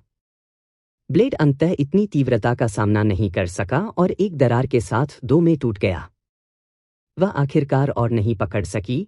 उसने अपना सिर पीछे फेंक दिया और ताज़ा खून का एक बड़ा कौर बाहर निकाल दिया, जिससे वह विशाल हवा और बर्फ में फैल गई। आखिरकार उसने इस हड़ताल का फायदा उठाकर एक तरफ लुढ़क गई और अपनी कलाई से कंगन खींच लिया। इस समय काव्यायूं का चेहरा पीला पड़ गया था। उसके चेहरे और ठुड्डी पर खून लगा था। यहां तक कि उसकी निगाहें भी कुछ बिखरी हुई थीं। लेकिन वह जानती थी कि यह वह अवसर था जो मकर सिंह ने खुद को बलिदान करके उसके लिए बनाया था। वह गिर नहीं सकती थी। उसने कंगन बाहर फेंक दिया, अपनी सारी ताकत बुलाई और जल्दी से मंत्र सुनाया। चमकीले चांद के 1000 ली, सपनों की 1000 ली, नश्वर दुनिया में स्वतंत्र, हवा की तरह मुक्त। सुंदरता फूलों के बीच नशे में धुत है, सुगंधित धुंध बहती है, काव्यायूं में लौट रही है। काव्यायूं पर लौटना, काव्यायूं पर लौटना। काव्यायूं की आंखें नम हो गईं और उसकी आंख के कोने पर एक स्पष्ट आंसू जमा हो गया। सफेद धुंध तुरंत दिखाई दी और तेजी से अभिसरण करने लगी। यह देखकर कि वह फिर से भागने वाली है, जोरावर सिंह गुस्से में उड़ गया। खून सीधे उसके सिर पर दौड़ रहा था। इस राक्षसी ने उसे बार बार निराश किया था। इस बार वह उसे फिर से भागने नहीं देगा। वह न केवल उस छोटे बच्चे को धमकाने के लिए उसका इस्तेमाल करना चाहता था, बल्कि उसके शरीर को टुकड़े टुकड़े करने के लिए भी करना चाहता था। जब Z river sky shaking mirror ने लोगों को इकट्ठा करना समाप्त कर दिया और अपने कोण को फिर से समायोजित करने की आवश्यकता थी, तो उसे फिर से स्टारडस्ट बिखेरना पड़ा। जोरावर सिंह ने धुंध को अभिसरण होते देखा और जानता था कि उसके खिलाफ Z river sky shaking mirror का उपयोग करने में बहुत देर हो चुकी है। सौभाग्य से वह इस समय राक्षसी से दूर नहीं था। उसने सीधे एक तेज गति तकनीक डाली, उसके पैर कांप गए और धनुष से छोड़े गए तीर की तरह वह तुरंत उस मोटी धुंध में भाग गया। उसी समय उसने अपने हाथ से इशारा किया और ऊपर जेड नदी स्काई शेकिंग मिरर पतली हवा में गायब हो गया, उसकी चेतना में लौट आया। जब घनी धुंध ने उन दोनों को ढक लिया और पूरी तरह से एकत्रित हो गए, तो उसने राक्षसी को धीरे से कहते हुए सुना, लोग मूर्ख हो सकते हैं, लेकिन वे लालची नहीं हो सकते। प्रारंभ में जब उसने पहली बार उस योजना का प्रस्ताव रखा, तो आर्य सुमेधा ने काव्यायूं का मूल्यांकन इस तरह से किया था। आप वास्तव में एक प्राकृतिक रूप से पैदा हुए ज्वारी हैं। उसने सोचा था कि कोई भी ज्वारी हो सकता है, लेकिन उसने कभी उम्मीद नहीं की थी कि काव्यायूं एक होगी, यह महिला जो हमेशा अपने कार्यों में बेहद विचारशील और सतर्क रही थी। लोग वास्तव में जटिल थे। हाँ, काव्यायूं की योजना जुआ खेलने की थी, इस बात पर दाव लगाने के लिए कि क्या जोरावर सिंह उसे मारने या पकड़ने का सबसे अच्छा अवसर खोने का विरोध कर सकता है। बेशक यह अवसर वह था जिसे उसने जानबूझकर बनाया था। इस योजना का कारण यह था कि यह हताशा से पैदा हुई एक विधि थी। जोरावर सिंह के पास उच्च खेती और जेड नदी स्काई शेकिंग मिरर का शक्तिशाली हथियार था, साथ ही कई सूर्य पुष्प संप्रदाय के स्वामी थे। ऐसे विरोधियों का आमने सामने सामना करना चट्टानों पर अंडे फेंकने जैसा होगा। बेशक काव्यायूं को इस बेहद जोखिम भरी योजना पर बहुत कम भरोसा था। इसलिए उसने केवल सभी के लिए एक साथ चर्चा करने का प्रस्ताव रखा। उम्मीद है कि सामूहिक ज्ञान बेहतर विचारों को प्रेरित कर सकता है। जिसने उसका सबसे ज्यादा समर्थन किया वह शीतल थी। जब शीतल ने इस योजना के बारे में सुना तो उसने महसूस किया कि पहली नज़र में यह एक उच्च दाम वाला जुआ प्रतीत होता है, लेकिन सफलता की संभावना वास्तव में काफी अधिक थी। यह निश्चित रूप से भाग्य के आधार पर जुए की तुलना में नहीं था। इसकी वजह जोरावर सिंह के किरदार में थी। उन्होंने कहा, अगर उन्हें सोचने का समय दिया जाए तो वह मुख्य बिंदुओं को समझने में असफल नहीं हो सकते। लेकिन ऐसे जरूरी समय में लोगों के पास सोचने का समय नहीं होता है। जो मानव व्यवहार को संचालित करता है वह वृत्ति है। और वृत्ति किससे आती है? स्वाभाविक रूप से चरित्र। मैं जोरावर सिंह के किरदार को अच्छी तरह समझता हूं। वह जिद्दी और आत्मविचारी, अभिमानी और घमंडी है, मजबूत आत्मसम्मान है और बेहद लालची है। आपने बार बार उसकी अवहेलना की है और उसका चेहरा खोया है। उसे आपसे हड्डी तक नफरत करनी चाहिए। मुझे लगता है कि ऐसे समय में वह इस मौके को बिल्कुल नहीं चुकेंगे। काव्या यूं इससे प्रोत्साहित हुई, लेकिन इस पर विचार करने के बाद उसे अभी भी कुछ झिझक थी और उसने कहा, क्या हमें मकर सिंह को पीछे छोड़ देना चाहिए? उसके पास golden frost jade dew lotus है, जो हमारी सबसे महत्वपूर्ण सौदेबाजी चिप है। अगर जोरावर सिंह मकर सिंह को पकड़ने के बाद रुक जाए तो क्या होगा? शीतल थोड़ा मुस्कुराया, उसका चेहरा कोमल रेखाओं में आराम कर रहा था। उसने आत्मविश्वास से कहा। उन्होंने कहा, ऐसा लगता है कि आप अभी भी जोरावर सिंह को नहीं समझ पाए हैं।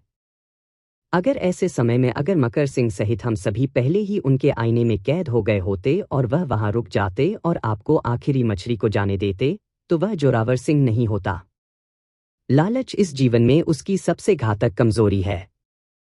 साथ ही प्रतिद्वंद्वी जितना मजबूत होता है वह उतना ही सतर्क हो जाता है।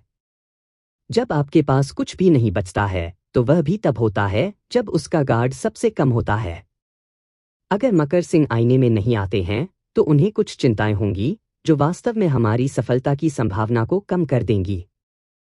चूंकि हम जुआ खेल रहे हैं, इसलिए हमें साहसपूर्वक जुआ खेलना चाहिए और अपने सभी चिप्स को मेज पर रखना चाहिए। जीवन हमेशा फुल प्रूफ नहीं होता है, या बल्कि ज्यादातर समय ऐसा नहीं होता है। तुम, लड़की, कुछ हद तक बहुत सतर्क हैं। आपको पता होना चाहिए कि आंख बंद करके सुरक्षा का पीछा करना वास्तव में आपको कुछ असफलताओं से बचने में मदद कर सकता है, लेकिन इससे सफलता प्राप्त करना भी मुश्किल हो जाता है। क्या तुम समझ रहे हो? काव्यायु ने सिर हिलाया। मैं समझता हूं, वरिष्ठ। महत्वपूर्ण क्षणों में लोग केवल वही विकल्प चुनते हैं जो उनके चरित्र के अनुरूप होते हैं। और हमारी योजना जोरावर सिंह के लिए एक जाल तैयार करने की है जो उनके चरित्र को निशाना बनाती है। बाकी सभी को शीतल ने मना लिया। काव्यायून को आश्चर्य की बात यह थी कि सीली भी इस योजना के लिए सहमत हो गई। वह एक महान दानव था जो उन्हें लंबे समय से नहीं जानता था और उसके पास इन अशांत पानी में उतरने का कोई बाध्यकारी कारण नहीं था। इस पर सीली का जवाब था, मैं केवल एक जंगली जानवर की प्रवृत्ति पर भरोसा करता हूं। रोशनी ने बगल से हस्तक्षेप किया, बिल्ली किस तरह का जंगली जानवर है? सीली, आप हैं, आप जंगली सुअर स्वाभाविक रूप से एक जंगली जानवर के रूप में गिने जाते हैं। इस समय सफेद धुंध में प्रवेश करने के बाद जोरावर सिंह की दृष्टि बेहद विकृत और धुंधली हो गई। लगभग एक पल में यह फिर से स्पष्ट हो गया। हवा और बर्फ गायब हो गई थी। आसपास का वातावरण मंद और नम था। दीवारों पर 17 जोड़ी तांबे के लैंप भयानक रूप से चमक रहे थे, जो उनके बगल में चमकीले लाल रूनों को रोशन कर रहे थे। सत्य की ओर लौटने की गुफा। जैसे ही उन्होंने सत्य की ओर लौटने की गुफा में प्रवेश किया, काव्यायून और जोरावर सिंह दोनों ने महसूस किया कि उनके क्यूई समुद्र में जमाव है जो उनकी खेती को प्रसारित करने में असमर्थ है। यद्यपि जेड नदी स्काई शेकिंग मिरर को चेतना के समुद्र में संग्रहित किया जा सकता है, यह अंततः golden frost jade dew lotus और हेवन स्टार फॉलिंग अर्थ पर्ल के विपरीत एक जन्म का खजाना नहीं था। बाद के 2 खजाने धारक के शरीर के कुछ हिस्सों के बराबर थे, इसलिए शरीर के अंदर जन्म के खजाने को रखने के लिए स्वाभाविक रूप से किसी भी साधना की आवश्यकता नहीं थी। लेकिन Z river sky shaking mirror अलग था। अब बिना खेती के घूमते हुए जेड नदी का आकाश हिलाने वाला दर्पण चेतना के सागर से अलग हो गया और सीधे जोरावर सिंह की भौहों के बीच से बाहर निकल गया।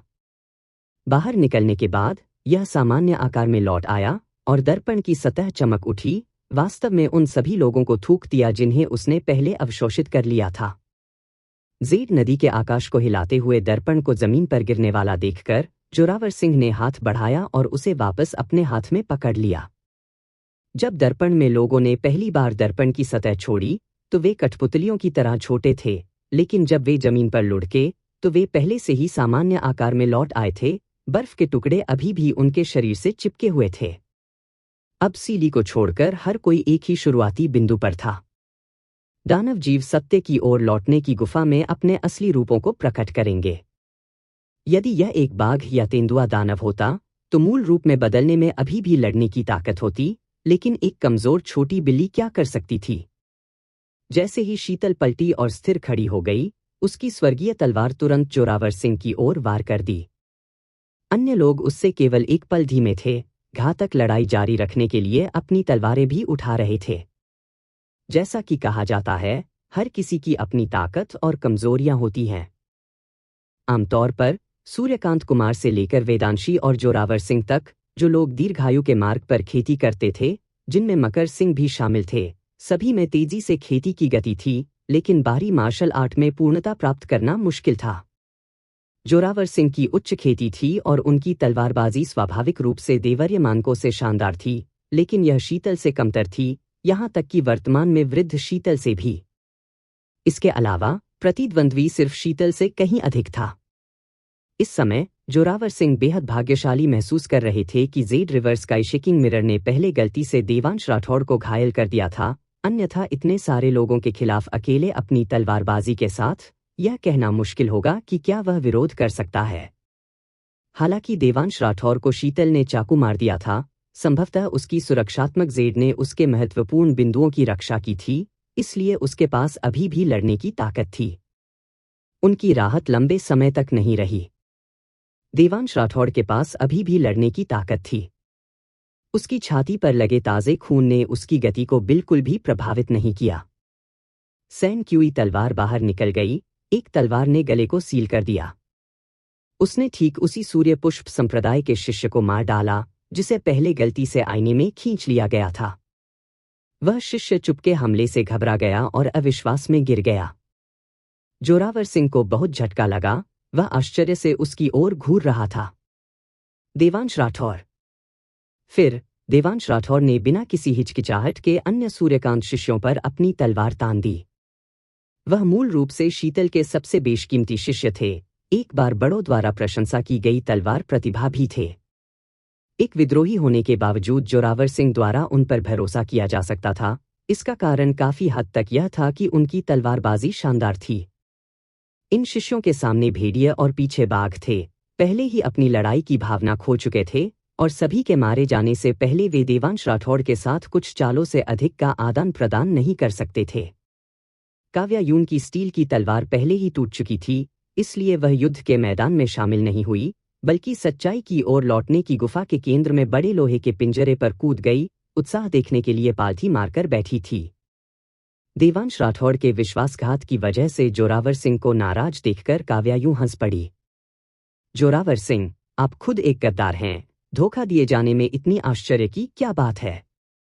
बोलते समय उसने पाइन नट्स का एक बैग भी निकाला और उन्हें कर्कश आवाजों के साथ तोड़ना शुरू कर दिया। काफी इत्मीनान से देख रही थी। सीली ऊब गया था और पिंजरे पर भी कूद गया था। काव्या यून की बाहों में स्कूप किए जाने और पालतू होने से पहले पिंजरे की सलाखों के साथ हल्के से चल रहा था। सीली पहले से ही विरोध करने के लिए बहुत आलसी था, केवल एक बार असंतोष में अपना रवैया व्यक्त करने के लिए खर्राटे ले रहा था। काव्या यून द्वारा इसे सहलाने के बाद उसने सूखे मांस का एक टुकड़ा भी निकाला और उसके मुंह में दे दिया।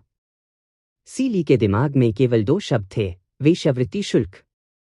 यह वास्तव में अपमानजनक था। इसने गुस्से में सूखे मांस को एक पंजे से थप्पड़ मार दिया। उसे इस तरह देखकर मकर सिंह मुस्कुराए बिना नहीं रह सका। मंद मोमबत्ती की रोशनी में उसकी आंखें सितारों की तरह चमकदार और कोमल थीं।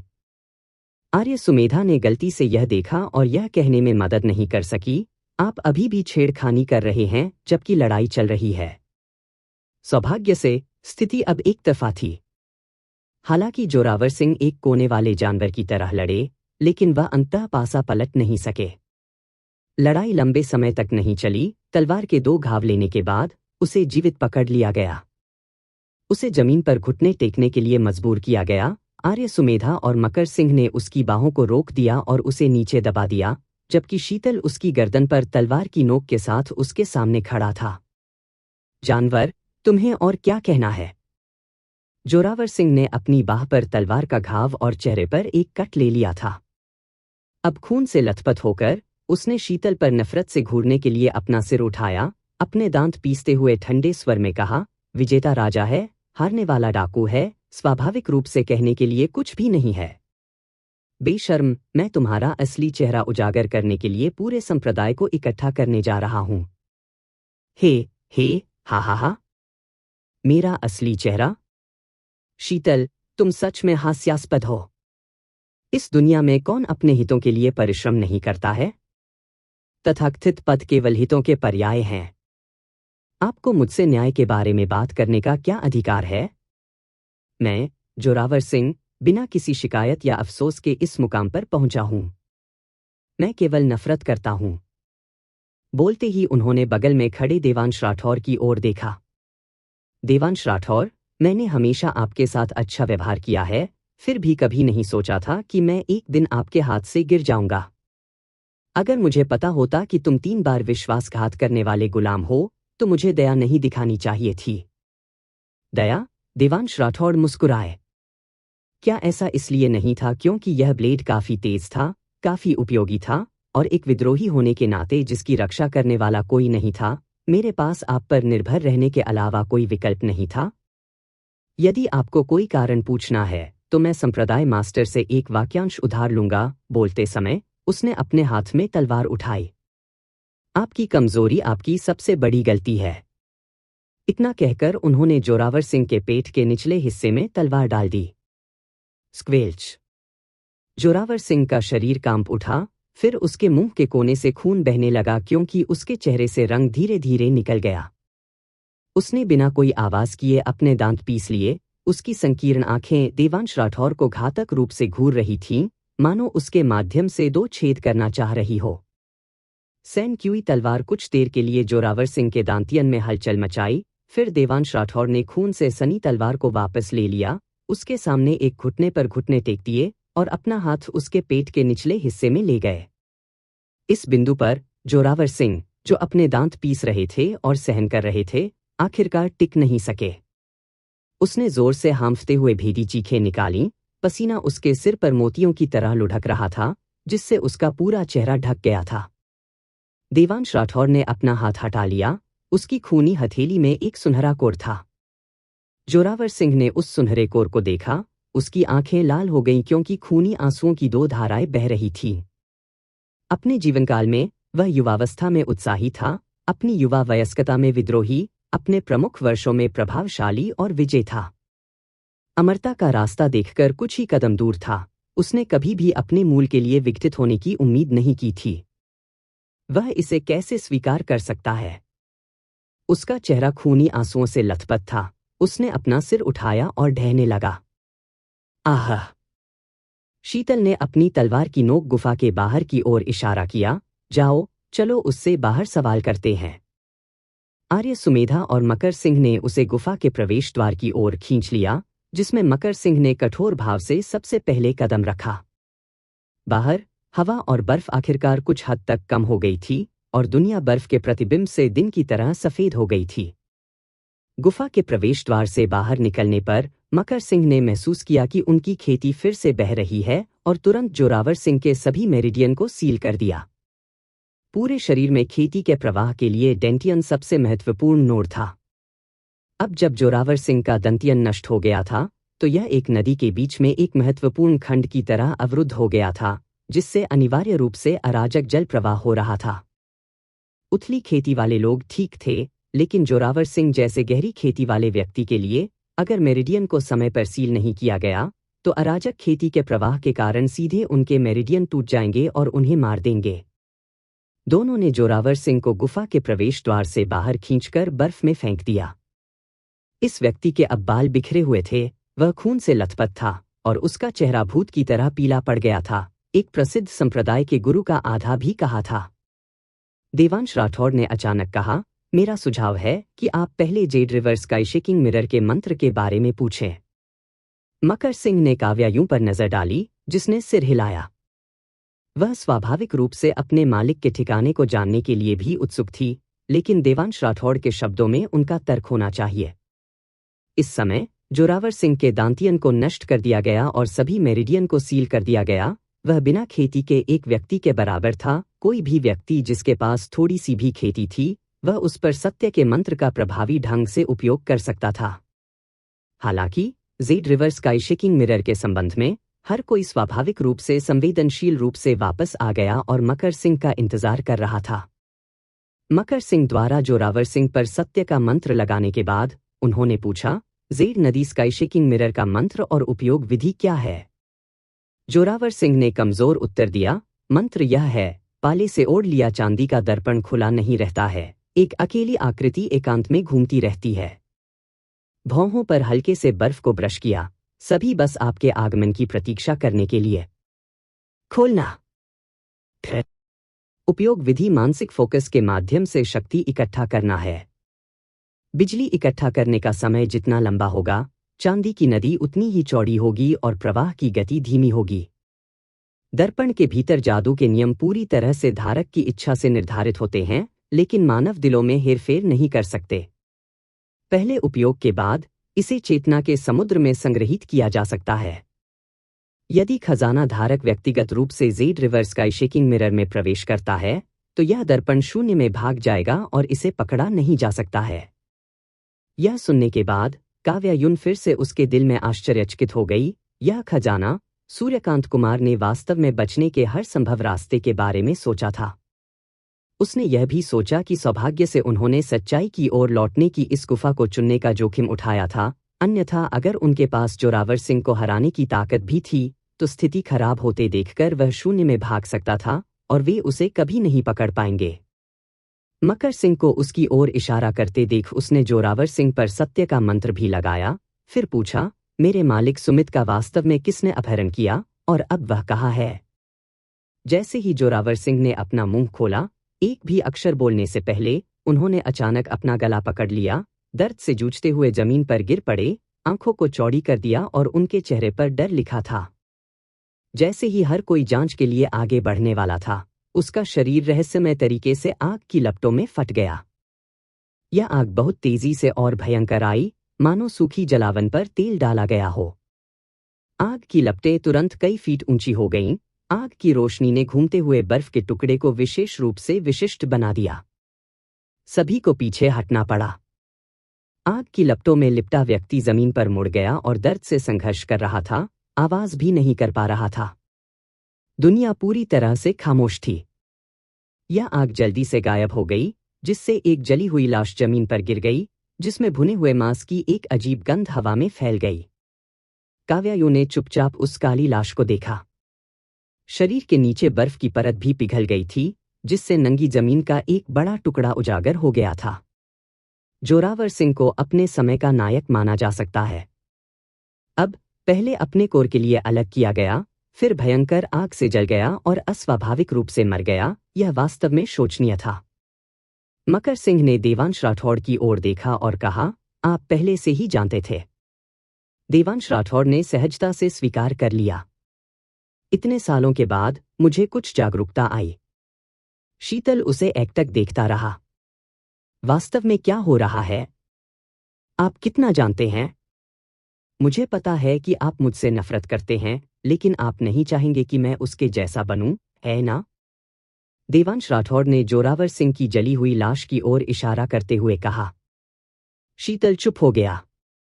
देवांश राठौड़ खड़े हो गए, जली हुई लाश के पास चले गए और सिर काटने के लिए अपनी तलवार घुमाई। काव्यायु ने पूछा, तुम क्या कर रहे हो?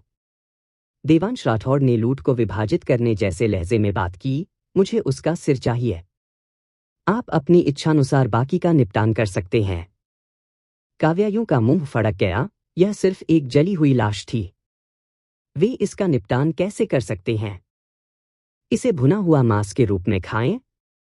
देवांश राठौर ने उस जले हुए सिर को ऊपर उठाने के लिए अपनी तलवार की नोक का इस्तेमाल किया, उसे कंधा दिया और दूर चला गया। आर्य सुमेधा ने उसकी पीछे हटती हुई आकृति को देखते हुए बेवजह कहा, वह जोरावर सिंह का सिर किस लिए चाहता है? रोशनी ने अपना सिर हिलाया, पता नहीं। शायद एक कक्ष बर्तन के रूप में उपयोग करने के लिए। सीली की भौहें फड़क गईं। तुम सभी इंसान विकृत हो। काव्यायु ने जमीन पर बिना सिर वाली जली हुई लाश को देखा और अचानक कहा, यह सूर्यकांत कुमार नहीं है। देवांश राठौर अपने आवास पर लौटे और उन्हें एक सफेद कागज की लालटेन मिली। उसने कुछ ताज़े फल और शराब का एक छोटा जार इकट्ठा किया, उन्हें एक खजाने की थैली में पैक किया और उसे अपनी कमर से बांध लिया। फिर, पहले की तरह, उसने कटे हुए सिर को ले जाने के लिए अपनी तलवार की नोक का इस्तेमाल किया, एक हाथ से लालटेन को पकड़ लिया और हवा और बर्फ का सामना किया। वह पहले से घने जंगल की ओर जेड ग्राउंड पृथ्वी के पार चला गया। जब वह अनाम एकांत कब्र पर पहुंचा, तो उसने लालटेन को लाल देवदार के पेड़ पर लटका दिया, ताज़े फल और कटे हुए सिर को कब्र के सामने रखा, कब्र पर जार से 3 बार शराब डाली, फिर खुद एक बड़ा घूंट लिया। पीने के बाद, उसने अपना सिर पीछे फेंक दिया और दिल खोलकर हंसा। उसकी हंसी ने पहाड़ के जंगल को हिला दिया और चीड़ की शाखाओं से बर्फ का पाउडर सरसराहट से गिर गया। जब उसने हंसना समाप्त किया, तो उसकी आंखें अचानक गर्म आंसुओं से भर गईं। उसने अपनी सैनक्यूई तलवार को पकड़ लिया, खाली पत्थर की गोली के खिलाफ टिप को दबाया, अपनी खेती को चैनल किया और पत्थर के चिप्स उड़ गए क्योंकि तलवार की नोक ने कई बोल्ड पात्रों को उकेरा था। प्रिय पत्नी रक्तिम देवी का मकबरा। जूनियर मार्शल अंकल, वे सभी कहते हैं कि आप घमंडी हैं, लेकिन मुझे लगता है कि आप वास्तव में काफी अच्छे हैं। जूनियर मार्शल अंकल, जब आप मुस्कुराते हैं तो आप बहुत बेहतर दिखते हैं। आपको अधिक बार मुस्कुराना चाहिए। जूनियर मार्शल अंकल, यह ballad of the jade maiden है जिसे मैंने आज सीखा है। मुझे बताओ, क्या यह अच्छा लगता है? जूनियर मार्शल अंकल, क्या आप मेरे लिए तलवार नृत्य कर सकते हैं? कृपया। जूनियर मार्शल अंकल, मेरे द्वारा बनाई गई यह पेंटिंग आपको कैसी लगी? क्या आपको यह पसंद है? अगर आपको यह पसंद है, तो मैं इसे आपको दे दूंगा। जूनियर मार्शल अंकल, मैं आपको एक अद्भुत तकनीक सिखाऊंगा जो चित्रों में यादों को छिपा सकता है। क्या आप सीखना चाहते हैं? कृपया इसे सीखें। मेरे बड़े भाई इसे नहीं सीखेंगे। क्या आप इसे सीखने से भी इनकार नहीं करेंगे? जूनियर मार्शल अंकल, क्या आप मेरे गुरु को मना सकते हैं? मैं बस अपनी साधना छोड़ना चाहता हूं और पेंटिंग के माध्यम से दांव में प्रवेश करके फिर से शुरुआत करना चाहता हूं। वह ऐसा क्यों व्यवहार करता है जैसे आसमान गिर रहा है? जूनियर मार्शल अंकल, आप मुझसे कुछ ही साल बड़े हैं। मैं अब आपको जूनियर मार्शल अंकल नहीं कहना चाहता। जब आसपास कोई नहीं होगा, तो मैं आपको देवांश राठौर कहूंगा। आप सहमत नहीं हैं? मुझे परवाह नहीं है कि आप सहमत हैं या नहीं। देवांश राठौर, मुझे लगता है कि मैं तुम्हें थोड़ा पसंद करता हूं। क्या आप मेरे दाव साथी बनना चाहते हैं? मुझे पता है कि हम अलग अलग पीढ़ियों के हैं, लेकिन हम इसे गुप्त रख सकते हैं और किसी को नहीं बता सकते हैं। वह उसके जूनियर मार्शल अंकल थे और उनके दाव साथी भी थे। रक्तिम देवी एक ऐसी महिला थी जिन्हें हंसना बहुत पसंद था। वह हमेशा अपने वाक्यों को एक नरम, मीठे ला के साथ समाप्त करना पसंद करती थी, जैसे कि मजाक करना या सवास करना। वह पेंटिंग करना पसंद करती थी, जेड मेडन के गाथा गीत को गाना पसंद करती थी और चिपचिपे चावल से बने सभी खाद्य पदार्थ खाना पसंद करती थी। वह विशिष्ट पेंटिंग उत्साही लोगों के विपरीत भी थी जो शांत और आरक्षित थे। उसके पास अक्सर कई अजीब और अद्भुत विचार होते थे, इसलिए उसकी पेंटिंग भी काल्पनिक और शैली में अद्वितीय होती थी। उसने एक बार एक अद्भुत तकनीक को समझा था जो चित्रों में यादें छिपा सकती थी। ये पेंटिंग भूतिया स्क्रिबल्स की तरह दिखती थी, यादृच्छिक रेखाओं के अलावा कुछ नहीं। देवांश राठौर ने सोचा कि वास्तव में दुनिया में इससे ज्यादा बेकार कोई तकनीक नहीं है। मानव यादों को स्वाभाविक रूप से किसी के अपने दिमाग द्वारा प्रबंधित किया जाता था, उन्हें चित्रों में क्यों छिपाएं? हालांकि जब उसने उसे दयनीय दृष्टि से देखा और उससे विनती की, तो वह वास्तव में विरोध नहीं कर सका और अंत में वैसे भी इसे सीखा। बाद में देवांश राठौड़ ने भी सुलेख और चित्रों को इकट्ठा करना शुरू कर दिया, केवल इसलिए कि जिस महिला से वह प्यार करते थे वह इन चीजों का आनंद लेता था। देवांश राठौड़ अपने जूनियर के साथ दाव साथी बनने के लिए दोषी महसूस करते थे, इसलिए वह हमेशा सार्वजनिक रूप से उससे दूरी बनाए रखते थे। सुलेख और चित्रों को इकट्ठा करने के उनके शौक को जोड़ा गया, जिसने रक्तिम देवी के साथ एक सती प्रतिद्वंद्विता पैदा की। धीरे धीरे अफवाहें फैल गईं कि उनके और रक्तिम देवी के बीच चित्रों के लिए प्रतिस्पर्धा करने के लिए झगड़ा हुआ था और उनका रिश्ता इतना तनावपूर्ण हो गया था कि वे मुश्किल से सती सभ्यता को बनाए रख सकते थे। जब वेदांशी और जोरावर सिंह ने इस बारे में सुना तो दोनों ने उनके बीच मध्यस्थता करने की कोशिश की, जिससे देवांश राठौड़ आंसुओं और हंसी के बीच फट गए। दिन के दौरान दोनों ने अपने ठंडे, प्रतीत होने वाले अपूरणीय मुखौटे को बनाए रखा, लेकिन रात में जब कोई आसपास नहीं था तो उन्होंने एक दूसरे को गले लगा लिया। रक्ति देवी ने कहा, देवांश राठौड़, क्या हम दोहरी खेती करने की कोशिश करें? अपने रिश्ते में वरिष्ठ के रूप में देवांश राठौड़ कुछ हद तक आरक्षित थे, लेकिन जब रक्ति देवी ने सक्रिय रूप से दोहरी खेती का प्रस्ताव रखा तो वह खुद को मना करने के लिए नहीं ला सका। अप्रत्याशित रूप से दोहरी खेती के उनके पहले प्रयास ने आपदा का कारण बना। दोनों को क्यूई विचलन का सामना करना पड़ा और शरीर की अदलाबदली हुई। देवांश राठौड़ ने खुद को देखा, एक लंबा, हट्टा-कट्टा आदमी जिसकी आंखें लाल थीं, रोते हुए और पूछ रही थीं, हमें क्या करना चाहिए? वह लगभग पागल हो गया था। पहले चलो किसी को पता नहीं चलने देते हैं। हम एक समाधान के बारे में सोचेंगे। इससे पहले कि वे कोई समाधान खोज पाते, अगले दिन वेदांशी ने कालमुनि और रक्ति देवी को पहाड़ से नीचे ले जाने का प्रस्ताव रखा ताकि भयंकर धड़कनों को साफ किया जा सके। रक्ति देवी का चेहरा पहने देवांश राठौड़ न जाने का बहाना खोजना चाहते थे, लेकिन उन्हें पता चलने का डर था, इसलिए उन्होंने दर्द से सहमति में सिर हिलाया। इस प्रकार वह वेदांशी के पीछे पीछे पहाड़ से नीचे उतरा। इस समय देवांश राठौड़ को अभी भी नहीं पता था कि आगे उनका क्या इंतजार है। उसका दिमाग रक्तमा देवी की तरह अभिनय करने की कोशिश से भरा हुआ था, इसलिए उसने उसकी तरह बोलना और व्यवहार करना सीख लिया, जिससे कालमुनि ने एक कुंद टिप्पणी अर्जित की। छोटी बहन, आज आप इतने प्रभावित क्यों हो रही हैं? देवांश राठौड़ को दिखावा छोड़ना पड़ा। इसके बाद भयंकर जानवरों के झुंड को खत्म करना, हमले का सामना करना, आईने में फंसना और जोरावर सिंह द्वारा प्रताड़ित किए जाने के बाद मौत का सामना करना पड़ा। जब देवांश राठौड़ को मौत के घाट उतार दिया जा रहा था तो उन्हें गुस्सा आया, न केवल अपने लिए बल्कि रक्तिम देवी के लिए। अगर उनकी दोहरी साधना दुर्घटना नहीं होती तो यह शक्ति देवी ही होती जो इस यातना को झेल रही होती। उसने कल्पना करने की हिम्मत नहीं की कि उसने कितना दर्द सहा होगा। यह इस समय भी था कि देवांश राठौड़ ने पाया कि जेड नदी स्काई शेकिंग मिरर में आत्माएं नहीं हो सकती हैं। मृत्यु के बाद जब आत्मा शरीर छोड़ देती है तो यह मृत आत्मा बन जाती है। अधिकांश मृत आत्माएं अनैच्छिक रूप से घोस्ट वेल की ओर बढ़ जाती हैं, सिवाय कुछ मृत आत्माओं को छोड़कर जो घोस्ट वेल के खिलाफ एक प्रतिकारक बल उत्पन्न करने के लिए पर्याप्त गहराई से जुनून के साथ होती हैं, जिससे उन्हें घोस्ट वेल में जाने के बिना विस्तारित अवधि के लिए एक ही स्थान पर रहने की अनुमति मिलती है। रक्ति देवी के शव की मृत्यु के बाद उनके शरीर से देवांश राठौड़ की चेतना उठ गई। उन्होंने निर्मल देव और कालमुनि की मृत आत्माओं को पहले से ही आकाश की ओर बहते हुए देखा और अधिक दूर हो रही थी। बाद में उन्होंने विद्याधर, छोटे छोटे भाई और वेदांशी को एक के बाद एक मरते देखा। उनकी मृत आत्माएं अपने शरीर को छोड़कर आकाश की ओर बह रही थीं। लेकिन छोटा जूनियर भाई खास था।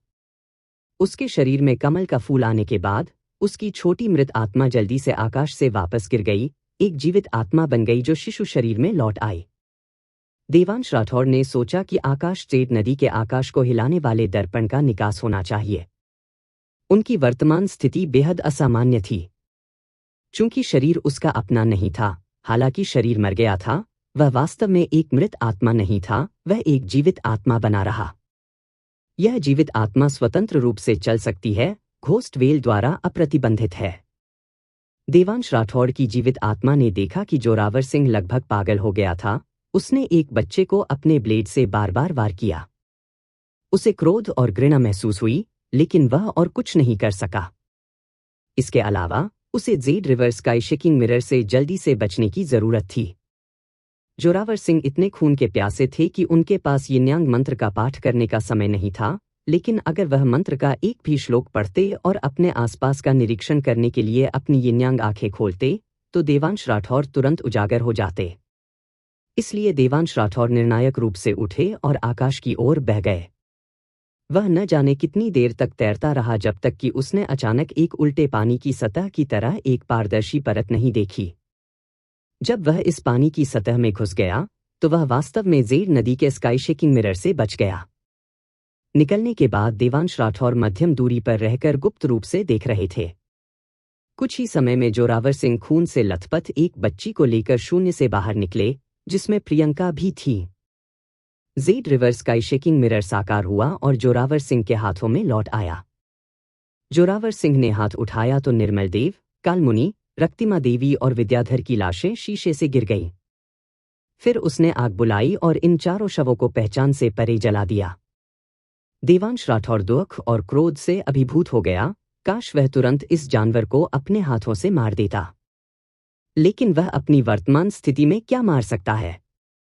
वह एक भटकते भूत के अलावा और कुछ नहीं था। बाद में वह वापस सूर्य पर्वत पर चला गया और उसे सब कुछ बताते हुए रक्ति देवी को पाया। लंबा हट्टा-कट्टा आदमी जमीन पर घुटनों के बल बैठ गया, अपने चेहरे को ढक रहा था, अनियंत्रित रूप से रो रहा था। देवांश राठौड़, हमें क्या करना चाहिए? रक्ति देवी ने उनसे पहले भी कई बार पूछा था कि हमें क्या करना चाहिए, और देवांश राठौर हमेशा जवाब दे सकते थे। केवल इस बार वह नहीं कर सका। 7 दिन बाद जोरावर सिंह वेदांशी की लाश को लेकर सूर्य पर्वत पर लौट आए, यह दावा करते हुए कि उन्हें यह वहां मिला है जहां खूंखार जानवरों का झुंड दिखाई दिया था और अन्य शिष्यों का ठिकाना अज्ञात था। यह लाश बहुत ताजा थी, जैसे कि वह अभी अभी मर गई हो, लेकिन कोई नहीं जानता था कि इसकी ताजगी Z river sky shaking mirror के विशेष नियमों के कारण थी। जोरावर सिंह ने 7 दिन का फैसला इसलिए किया क्योंकि मृत्यु के 7 दिन बाद मृत आत्मा पूरी तरह से येलो स्प्रिंग्स की सीमा पार कर जाती है और उसे कभी वापस नहीं बुलाया जा सकता। इससे सूर्य पुष्प संप्रदाय द्वारा वेदांशी और उनके शिष्यों की आत्माओं पर सवाल उठाने की किसी भी संभावना को समाप्त कर दिया गया। इसी दिन रक्ति देवी चुपचाप देवांश राठौड़ के शव से चली गईं। जब देवांश राठौर उठे तो उन्होंने पाया कि उनकी आत्मा उनके शरीर में लौट आई है। दोहरी खेती क्यूई विचलन की समस्या को हल करना इतना आसान था, एक पक्ष को बस मरने की जरूरत थी। उसने उसे ठीक से अलविदा भी नहीं कहा, क्योंकि विदाई उनके लिए और अधिक क्रूर होगी। देवांश राठौड़ के अपने शरीर में लौटने के बाद वह आधे महीने के लिए एकांत में चले गए। आधे महीने बाद वह चुपके से रात में जंगल में उजागर उन 4 जली हुई लाशों को खोजने के लिए गया और उन्हें ठीक से दफनाया गया। वह रक्तिम देवी के शरीर को वापस सूर्य पर्वत पर ले आया और उसे एक लाल देवदार के पेड़ के नीचे दफना दिया। वह जगह कभी थी जहां वे गुप्त रूप से मिले थे। कुछ ही समय बाद शीतल को पर्वताचार्य की मृत्यु के कारण पर संदेह हुआ और उन्होंने जोरावर सिंह का सामना किया, जिससे सूर्य पुष्प संप्रदाय आंतरिक कलह में फंस गया। सभी की उम्मीदों से परे शीतल के सबसे मूल्यवान शिष्य देवांश राठौड़ ने खुले तौर पर अपने गुरु को धोखा दिया और संप्रदाय मास्टर जोरावर सिंह का पक्ष लिया। अपने विश्वासघात के दिन देवांश राठौड़ ने रक्तिम देवी से जुड़ी अपनी अधिकांश यादें, जेड नदी के स्काई शेकिंग मिरर में जो कुछ भी हुआ था और जोरावर सिंह की उनकी सभी नकारात्मक यादों को एक पेंटिंग में सील कर दिया था। इन यादों को दूर करने से पहले उन्होंने बार बार खुद से एक वाक्यांश कहा, मुझे जोरावर सिंह का पक्ष लेना चाहिए। लगातार 3 दिनों तक इस एकल वाक्यांश ने उसके दिमाग पर तब तक कब्जा कर लिया जब तक कि यह एक वृत्ति की तरह उसकी चेतना में उकेरा नहीं गया। किसने कहा कि केवल एक मन का मार्ग ही किसी की चेतना के समुद्र को संशोधित कर सकता है? बाद में यादों को छीन लिया गया और पेंटिंग में संग्रहित कर दिया गया। विद्रोही देवांश राठौड़ ने संप्रदाय मास्टर जोरावर सिंह के सामने घुटने टेक दिए और सत्य के मंत्र के तहत पूछताछ स्वीकार कर ली। जोरावर सिंह ने केवल एक ही सवाल पूछा, आप मेरे सामने समर्पण क्यों करना चाहते हैं?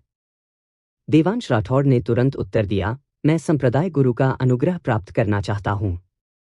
जोरावर सिंह संतोष से मुस्कुराए। देवांश राठौड़ के आवास में रेखाओं की एक अजीब सी पेंटिंग दिखाई दी।